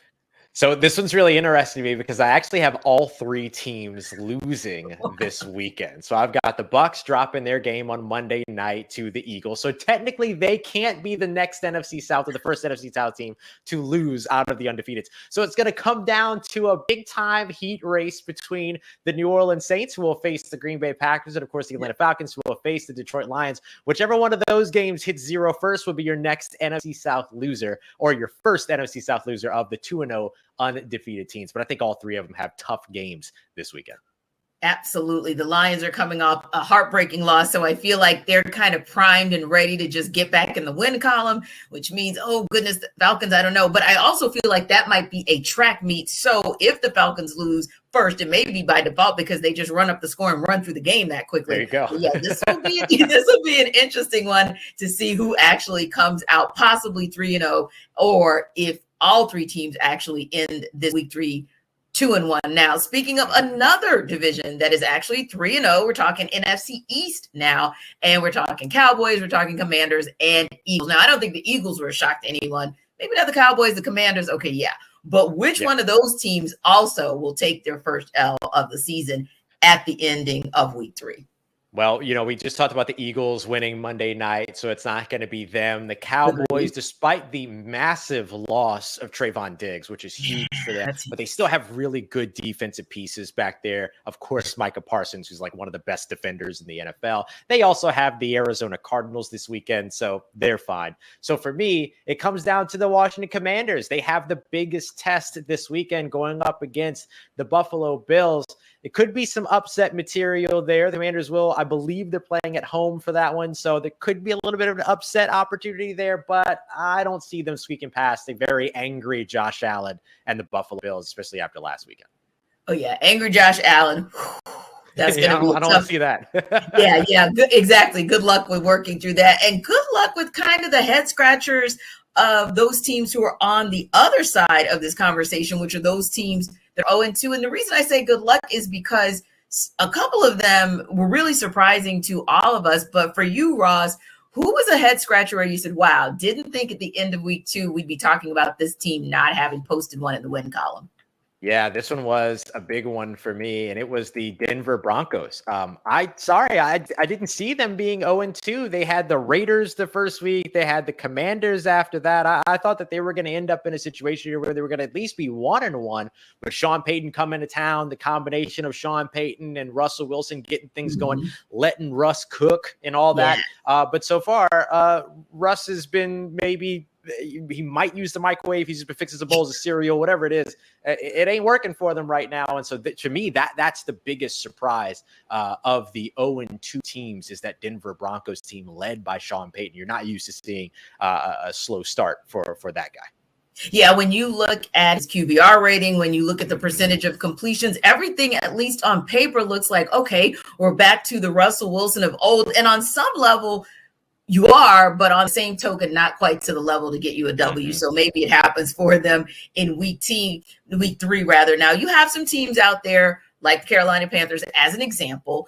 that have a rookie quarterback under center. And it's been a challenge for him, to say the least. But there are some other rookie quarterbacks out there as well who are on the struggle bus. So we're early on in the season. Only 2 weeks, 2 games in, but should any of these teams be concerned about how their rookie QBs have performed so far? I don't think so. I really think that these are the growing pains that come with starting a rookie quarterback right out of the gate. And sometimes you get massive success from them right away. Most of the time, though, you don't. And of course, look, Carolina Panthers fans are about to get a big-time realization this weekend because they're not going to see Bryce Young. They're going to see Andy Dalton. Andy Dalton's been in the league a lot longer than Bryce Young, but you're going to wish Bryce Young was out on that field this weekend. So I think that when you look at where all three, particularly the three big rookie quarterbacks, Bryce Young, C.J. Stroud, and Anthony Richardson, who, of course, is going through concussion protocol and all that, yeah, these guys are just in a situation to where there's some growing pains. Anthony Richardson's usage might be something that's going to get called into question, especially with the injury and things like that. But outside of that, I think that these are teams that should play the patient route. They committed to their rookie quarterbacks as starters. They should remain committed to those rookie quarterbacks as starters and give them the opportunity to get their feet under them. And our Jackson 5 expert, Ross Jackson, he's having a little bit of growing pains too, you guys, as a Swami, as someone who predicts, because the Bucs are 2-0. And, you know, at the end of the day, that was not quite where you had them. But, hey, you can't choose them now. So do you care to update your first-round projection? Because we kind of know what you put out there before. Yep. I went with Tampa Bay Buccaneers. I took my crystal ball back to Bourbon Street. I had them exchange it for me. I got a new one. We're all good. And right now, it's obviously got to come down to either the Arizona Cardinals or the Chicago Bears. My favorite part about these two teams is that they will meet this season on Christmas Eve. So Christmas morning, we'll know which one of these teams has a first-round pick under the Christmas tree. That's probably going to be one of those teams that's going to end up as the first overall selection in the 2024 NFL draft at this point. I'm sorry, Bucs fans. I'm sorry. Yes, apologies accepted on behalf of Bucs Nation. But hey, yes, we'll see right on Christmas Eve who's been naughty and who's been nice and who's going to therefore get that first overall pick. Thanks for stopping by, Ross. Jackson 5 back at you next week. Always a pleasure.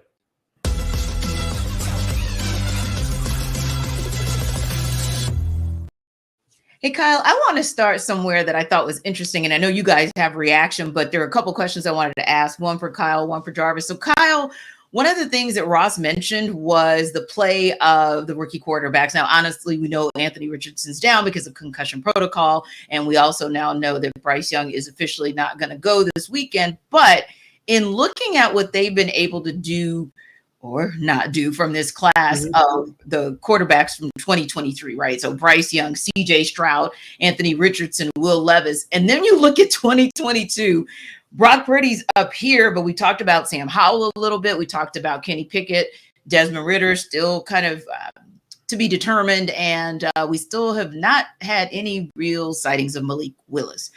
Looking at class of 2022, looking at class of 2023, where's your surprise and which team should just stick it out and just stick with their guy? Well, I don't think it's a surprise that you look at the group that had 3 first-round picks and you feel better about that class in its totality, which was this past year's group, because, look, Bryce Young's working with both hands tied behind his back as far as the receiving core that's available. They've had major injuries on the interior offensive line. I know both their guards right now are down. That's not a winning recipe for a player who probably does have to recondition himself for the way he played and got outside the pocket and moved around and made things happen with his legs. Everybody's a little faster in the NFL. And you see Bryce is kind of figuring that out as he tries to get off script and extend plays, but his receivers just aren't getting open. Yeah. So that's a really hard situation to evaluate objectively the play of Bryce Young. Now, I would say out of the 3 quarterbacks in this year's class, Bryce is the one who I think has the least margin for error with his physical skills. And you contrast that to Anthony Richardson and how good he looked with 2 15-plus yard touchdown runs against Houston last week before he had the concussion that knocked him out of the game. You look at C.J. Stroud throwing for over 380 yards because he is the traditional pocket passer who gets the ball out of his hands. And Houston, even though they've endured a lot of injuries on their own offensive line, they kept swinging. They kept bringing guys in. They were trading for Josh Jones from the Arizona Cardinals. I mean, they legit brought in 5, 6 offensive linemen to try to say, hey, this is our guy. We're invested here. So I think you see optimism for all of the rookies from this year's class. As far as somebody from last year's class who I think needs to stick with it, I think about what Atlanta is doing, and they are a team that does mitigate the quarterback position. They don't throw the ball downfield. I said earlier in the show this week, that I admire the way that they play offensively because they don't panic when they're down 2 scores. We still got time. Now, if you're in a 4-minute offense situation, you need to drive the length of the field. At the end of a game, I don't like your chances to execute that because Desmond Ridder hasn't necessarily done that. That's not really their DNA of who they are. But as they continue to build forward, Desmond Ridder has the opportunity to be a player, kind of like what Dak Prescott was in Dallas when he first came in as a rookie. Yeah. And he didn't have to do too much at first. And their identity was in the run game. And as he matured, their offense evolved. And I think the Falcons have the skill player pieces to do that. It's just a matter of let's be who we are. And as our quarterback matures, we can continue to build around him. I think they have a good blueprint to do it. It's just this hard dynamic of you're in year 3 of a head coach. You're probably going to want to see more wins this year than you've had where you had 2 consecutive 7-win seasons. So there's a little bit of pressure to win. But I think the situation is good, and it's just on Atlanta to stay true to their process and hope that they have enough wins in the meantime to allow that process to fully play itself out. And to add to that, another quarterback in that particular class as well is Kenny Pickett. Like, look at the weapons. George Pickens, Deontay Johnson, Freiermuth. You know, you have Najee Harris and even Jalen Warren, who's been coming along, catching the ball out of catching the ball out of the backfield. There's just so many guys that he's surrounded with, but it just doesn't seem quite right. And T, I think you made a great point. And I think Matt Canada might be the reason why. And I think that, you know, Mike Tomlin, like, he's the epitome of loyalty. Like, the opportunities he's had to throw players under the bus for just being straight up bad people in the locker rooms in these past years, and we're not finding out that stuff until they're long gone and retired. Like, he just is so loyal. And I think, and I'm just trying to figure out why he's so loyal to that guy. So I think that they need to, if they're going to stick with Kenny Pickett, they need to switch some things up from a play calling standpoint. And I think that it's going to have to take, I feel like you can't really do that in the season because, you know, like, that stuff can get messy. And the Pittsburgh Steelers aren't that type of organization. Like, they aren't going to be out there like that. So I think it's going to be a matter of Tomlin going to Canada saying, hey, man, here's what we need to do. Here's what, I'm not telling you what to call, but I need to, these play calls, these game plans, they need to be centered around this. They need to be centered around Najee Harris. They need to be centered around Kenny Pickett, getting him some easy throws to the tight end so you can get that offense moving down the field and get into some old school play action like what we're used to seeing with that Pittsburgh Steelers offense. So I think that, you know, if they can just stick, if they're going to stick with Kenny Pickett, which I feel they should, and he was on the first round quarterback that year for a reason, they need to Mike Tomlin needs to make sure that Canada is putting this dude in the right position to be successful. Can I piggyback off of offensive coaching? Because I know very well what it's like to have a young quarterback with a coaching staff that just refuses to put any competent offensive coaching around him. Tua Tagovailoa, his first 2 years with Brian Flores, amidst all of the Tom Brady, Deshaun Watson rumors, averaged 194 passing yards a game. 194 his first 2 seasons. In the 15 games he started with Mike McDaniel, he is averaging 285 passing yards a game, almost 100 more passing yards per game. And he's leading the league in passer efficiency since that time, his passer rating, his adjusted net yards per attempt as far as efficiency when you factor in sacks and throwaways and turnovers and touchdowns. It's the best in the NFL with Mike McDaniel. Now, some of that's Tyreek Hill, Jalen Waddle. That's fine, but we just got done complimenting the skill players that Pittsburgh has, and the ability to tie it all together is an essential piece. And until there's continuity for the sake of continuity, and then there's continuity because it's beneficial. And it feels like Pittsburgh had continuity just for the sake of continuity because they didn't want to go back to square one and start all over again. And I get that's detrimental to young quarterbacks, but so is playing multiple years in this system that's just so vanilla that you present very little in the way of challenges for pre-snap, what your possibilities and what your menu is based on your formation and the game situation. I love what you said about just having an understanding of how to really utilize all the pieces in your offense, because I think the Dolphins are a nice blueprint. And in addition to what you have in the wide receiver core, you actually are using Raheem Mostert like you should use him, because he's averaging 5.6 yards every time he touches the ball. And that's what you want to see. And he's punching it in as well. So, yeah, I think that when you look at the two classes, and maybe I agree that the quarterbacks that you want to stick with are Desmond Ridder and Kenny Pickett because of what you can see in I think Desmond Ridder has the right people because Arthur Smith is running that offense with Dave Ragone, but Kenny Pickett probably needs somebody. But to your point, Kyle, once Tua got not just the pieces on the field that were right for him, but also the pieces to actually take advantage of them with the coaching staff, then that's when you kind of saw all of the pieces kind of click, if you will. So yeah, I love kind of that analogy that you made there because it definitely does make a difference. Now, listen, we have spoken about our bottom three teams over and over and over again. So I'm chuckling because I'm thinking to myself, when Ross was talking about his bottom three teams to start off, the Buccaneers were right there in the mix. He actually had to fall on the sword during the Jackson 5 and say, maybe I was wrong. Maybe they're not going to get that number one pick. So what do you guys think about that in terms of, is there any team that maybe in the first 2 weeks, you guys are like, yeah, no, I don't think that's going to work. You know, they're bad, but you're like, now we're going into week 3. Maybe I kind of underestimated them. I don't know. Maybe they're not bottom dwellers. Las Vegas is that team for me, where pretty skeptical of Josh McDaniels and the system in year 2 and the Patriot way, doing it elsewhere. But the offensive lines played pretty well. I know they didn't run for anything at all in week 2 against Buffalo, but from a pass blocking perspective, they're executing pretty well. Was concerned about what they really had there. Some guys overachieved last year, like Jermaine Illuminor. Can you bank on them again? Well, the unit as a whole has executed pretty well. You have Max Crosby, obviously, on the defensive side of the ball. They have a win already. They weren't overly competitive. They put a nice opening script together against Buffalo. They went down and scored a touchdown on the opening possession last week. So they're a team that I just look across the space at some of the teams that aren't 0-2, Chicago, Arizona. I have big time concerns with Carolina right now, and they're a team that, like, they lost Shaq Thompson to injury too. JC Horn's on IR. They're really banged up. So I think Las Vegas, even if they don't surpass their win total from last year, I thought they might be a candidate to win 3-4 games this year. I think they'll probably get over that. I think they're a team that has shown a little bit more life versus my concerns on the offensive side of the ball, which is ironic because they had a horrible running game performance in week 2. Yeah.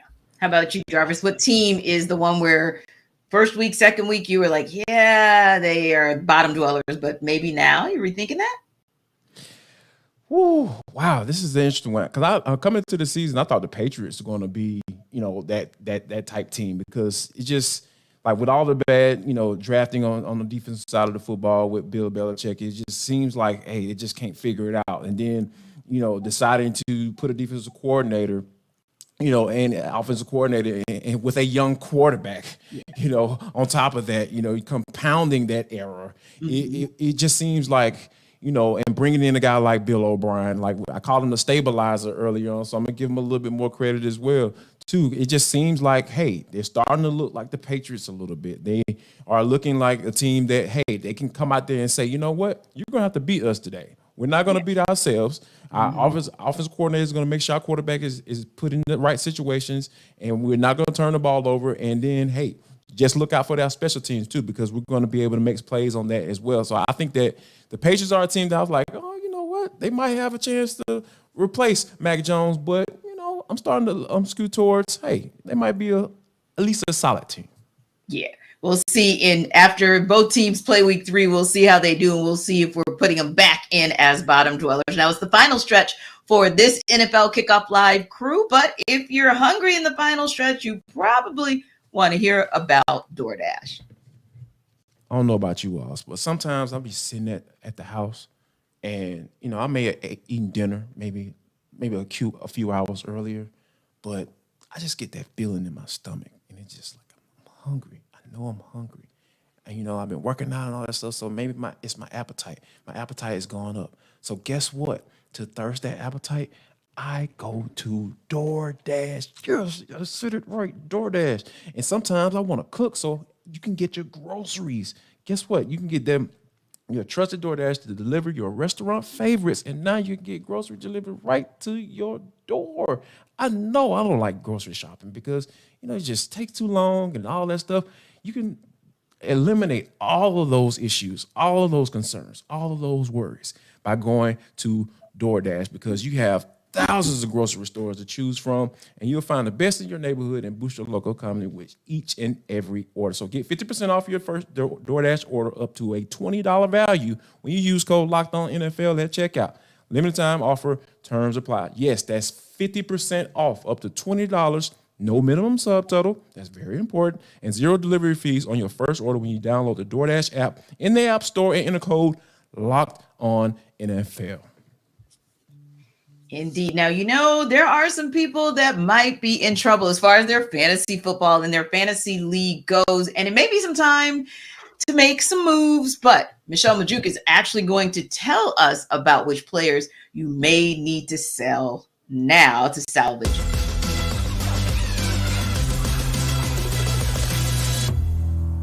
Three guys I'm selling high on that I believe are pretenders, and moving forward, their value is going to decline a bit here. So first up is Dolphins running back Raheem Mostert. I know it's really hard to sell a running back who's getting volume and looking so good, but I fear his fantasy success won't last long. So Mostert has never had more than 181 carries in a single season throughout his career, right? And he's 31 years old now. I doubt this is a year that his body can finally hold up. Plus, he's been the only healthy back in this Dolphins backfield, and they're going to be getting back Jeff Wilson Jr. and Salvon Ahmed from injury soon here. Third-round rookie running back Devin Achane, he dealt with a shoulder injury in the preseason. He should see his workload increase as he gets further away from that injury. So I am going to sell high on Mostert now while he's had back-to-back great fantasy weeks. Another guy I am looking to sell high on is Buccaneers running back Rachaad White. So he had a great performance against a very terrible Chicago Bears defense last week, right? But even then, his efficiency still wasn't that great. He is getting the volume, but White has been one of the least efficient running backs since entering the NFL last season. So his 3.6 yards per carry ranks 47th among 49 running backs with 100 plus carries. And his 5.8 yards per reception ranks 18th among 20 running backs with 50 plus receptions since 2022. His schedule gets harder coming up here. He gets the Eagles, the Saints, and then a bye week. So over the next 3 weeks, you might not want to play him whatsoever. It could be a good month before he has another good fantasy day. Take this opportunity and sell high on Rachaad White now. You might not get another chance. And then last up, this name hurts me to say, but it's Jets wide receiver Garrett Wilson. We know he's insanely talented, right? And that's why you might be able to sell him high now. It cannot be overstated just how terrible this Aaron Rodgers injury is for Garrett Wilson's fantasy production this season. He went from a guy that had serious top 3 fantasy wide receivers ceiling this year to a guy that's going to be lucky to finish in the top 12, top 15 this year. He has saved his fantasy day each of the last 2 weeks with Zach Wilson by scoring a touchdown. We know in week 1, he basically had to intercept a terrible ball thrown by Zach Wilson to score the touchdown. And then last week, he was only able to connect on 2 of his 8 targets with Zach Wilson. And he just happened to take one of them to the house for a 68-yard touchdown, because he's super talented, but he's not going to be able to do that every single week. So I think right now is a great time to sell high on Garrett Wilson. Well, he still has that huge name value, right? And he still has all the talent, but I don't think he's going to be super consistent with Zach Wilson. So this doesn't mean sell him for anything, but go sell him high now while you still can. Wow. Wasn't expecting that, especially when you talked about Garrett Wilson. When Michelle mentioned Garrett, I was thinking to myself, oh boy, because like she said, he's uber talented. But the reality is Garrett Wilson can be as talented as he wants, but he can't get you 6 points if that guy, Zach Wilson, is throwing to him. So thoughts, Kyle, on what he said, or Jarvis, whoever wants to go first, because it's like you guys are chomping at the bit. Yeah, Garrett Wilson is an interesting one because I have him on my team, so there's a little personal connection there. So it's just like, all right, like I really feel like if the Jets don't go out and get someone, because I've always talked about how you can't go back to Zach Wilson because there were so many factors. Because from a teammate standpoint, when they were talking about bringing Aaron Rodgers, come on up to New York and all this stuff, and trying to get him to go into his house and visiting with him and all this texting back and forth saying, "Hey, big head, come on down here." So I think it was just too many scenarios or situations where Zach Wilson, regardless of how he plays, like he's not going to be able to win that locker room over. And I think that Robert Saleh needs to go out and go try to possibly get a quarterback to at least be able to compete if Zach Wilson continues to look like Zach Wilson. And we know that he's going to look like Zach Wilson. So, yeah, if I'm very much considering trading Garrett Wilson to see what I can get back in return. I'd fade Rachaad White. I agree with that one. Just again, we talked about Tampa and the teams that they've played and their ability to really accentuate the weakness that we perceive on that Tampa Bay offense and that offensive line. And if we're already sub 4 yards per carry and this was the big breakout game with the touchdown run, anything you get there is probably something I would jump at. I am a little interested to see how Raheem Mostert, his workload is carried. He was the guy down the stretch for the Dolphins last year too. And he ran really hard. He ended up having a wrist injury, I want to say, in week 17 or week 18 against the Jets. And it that kind of prematurely ended his season when they went to the playoffs. But he is somebody who Miami and this offense, he added 10 pounds of weight this offseason, kind of bulked himself up for intention of carrying a bigger workload. And he's still the second GPS fastest time of any ball carrier through the first 2 weeks of the season. So Devon Achane, I know they spent a 3rd-round pick on. He was behind Savon Ahmed all of training camp, so I would not be surprised if he doesn't. Now Ahmed's banged up right now with a groin injury, but I wouldn't be surprised if it takes him a while, Ahmed or Achane, to build into that role that a lot of people envisioned that he was going to have on the team.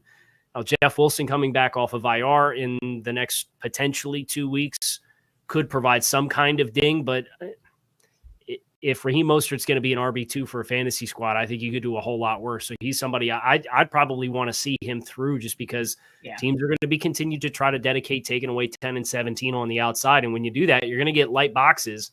And you saw that, the Dolphins were able to big boy the Patriots down the stretch in the running game last week. If it was not for a muffed snap on 3rd and 1, down the stretch, the Patriots don't have that frantic drive to close the game at the end of the game after this field goal because they were running the ball down the Patriots' throats. And you don't see a lot of teams that have the ability to do that.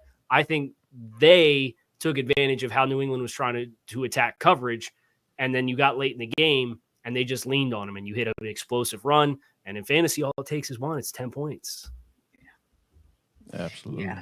It's crazy. It's absolutely. Now, we talked about this, and I'm going to go back to this just as we wrap up. And of course, you guys, if you have any closing thoughts that you want to talk about, this is the time to chime in with those. But going back to the teams that are 2-0, Cowboys, Ravens, Dolphins, Eagles, Commanders, Falcons, Bucs, and Saints, which one of those teams can be 1, 2, or all come out 3-0 at the end of week 3? I think the Falcons be a candidate for that because, like I said, I really feel like they're going to go up there with a really good game plan. They're getting potentially can have a guy like Jeff Okudah, a former first round pick, highly touted coming out of Ohio State. Now, granted, he didn't play like that. That's why he didn't end up signing back with the Lions, but there is something there, and we've seen how this Falcons secondary has looked, without him, and it's been pretty doggone solid. So I think that if they can go up there, they have potentially the opportunity to go up to Detroit and, put some points on the board and be able to come out with a win on the road. I think you end up with 5. Obviously, Philadelphia and Tampa Bay play each other, so somebody's going to come out of that unless they tie. Heaven forbid it. We hate ties in this house. We hate ties. I think Philadelphia wins that one. Dallas, the Trayvon Diggs thing's a big gut punch for them, but they're playing Arizona this week. I still think Dallas takes care of business. We already have San Francisco with the Thursday night win against the Giants, and then I think both AFC teams win their games as well, which is Baltimore against the Indianapolis Colts. We don't know who's behind center for that with Richardson and concussion protocol, and then the Dolphins at home against the Broncos. So I think you have Dolphins, Ravens on the AFC side of things, And then Eagles, Cowboys, 49ers on the NFC side of things. I think those are the teams that are undefeated after week 3. Yeah, and I would say I agree with Ross's entire list, but I would also have to take from Jarvis's list of the Falcons as well. I think they're going to pull it out, and they're going to surprisingly be on the side of 3-0. But you know what we're going to do next week, right? We're going to run this tape back, and we're going to figure out who was right and who was wrong, because it's the NFL, and it's been kind of a wacky season already. The fact that we're talking about some of those teams being 2-0, and like we've said earlier, some of the teams being 0-2. Real quick, guys, you got 30 seconds. Kyle, give us your closing thoughts.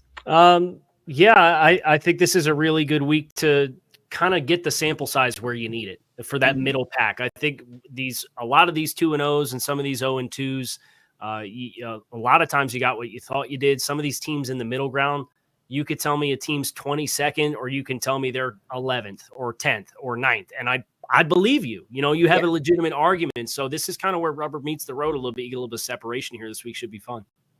Jarvis, give us your quick close. Yeah, just the fact that, you know, there are a lot of teams that are going to be tested for the first time this week because of, you know, the uncertainty that's been early on in the NFL season. So it's going to be exciting to watch. Indeed. Exciting. Indeed. We appreciate you guys because we think we're exciting to watch right here on NFL Kickoff Live. Best football talk every single Friday, every team, every game, breaking news. We got it all. I'm your host, Tanitra Batiste, Kyle Krabs, and Jarvis Davis. Appreciate you guys coming back to us each and every week. Have a great weekend.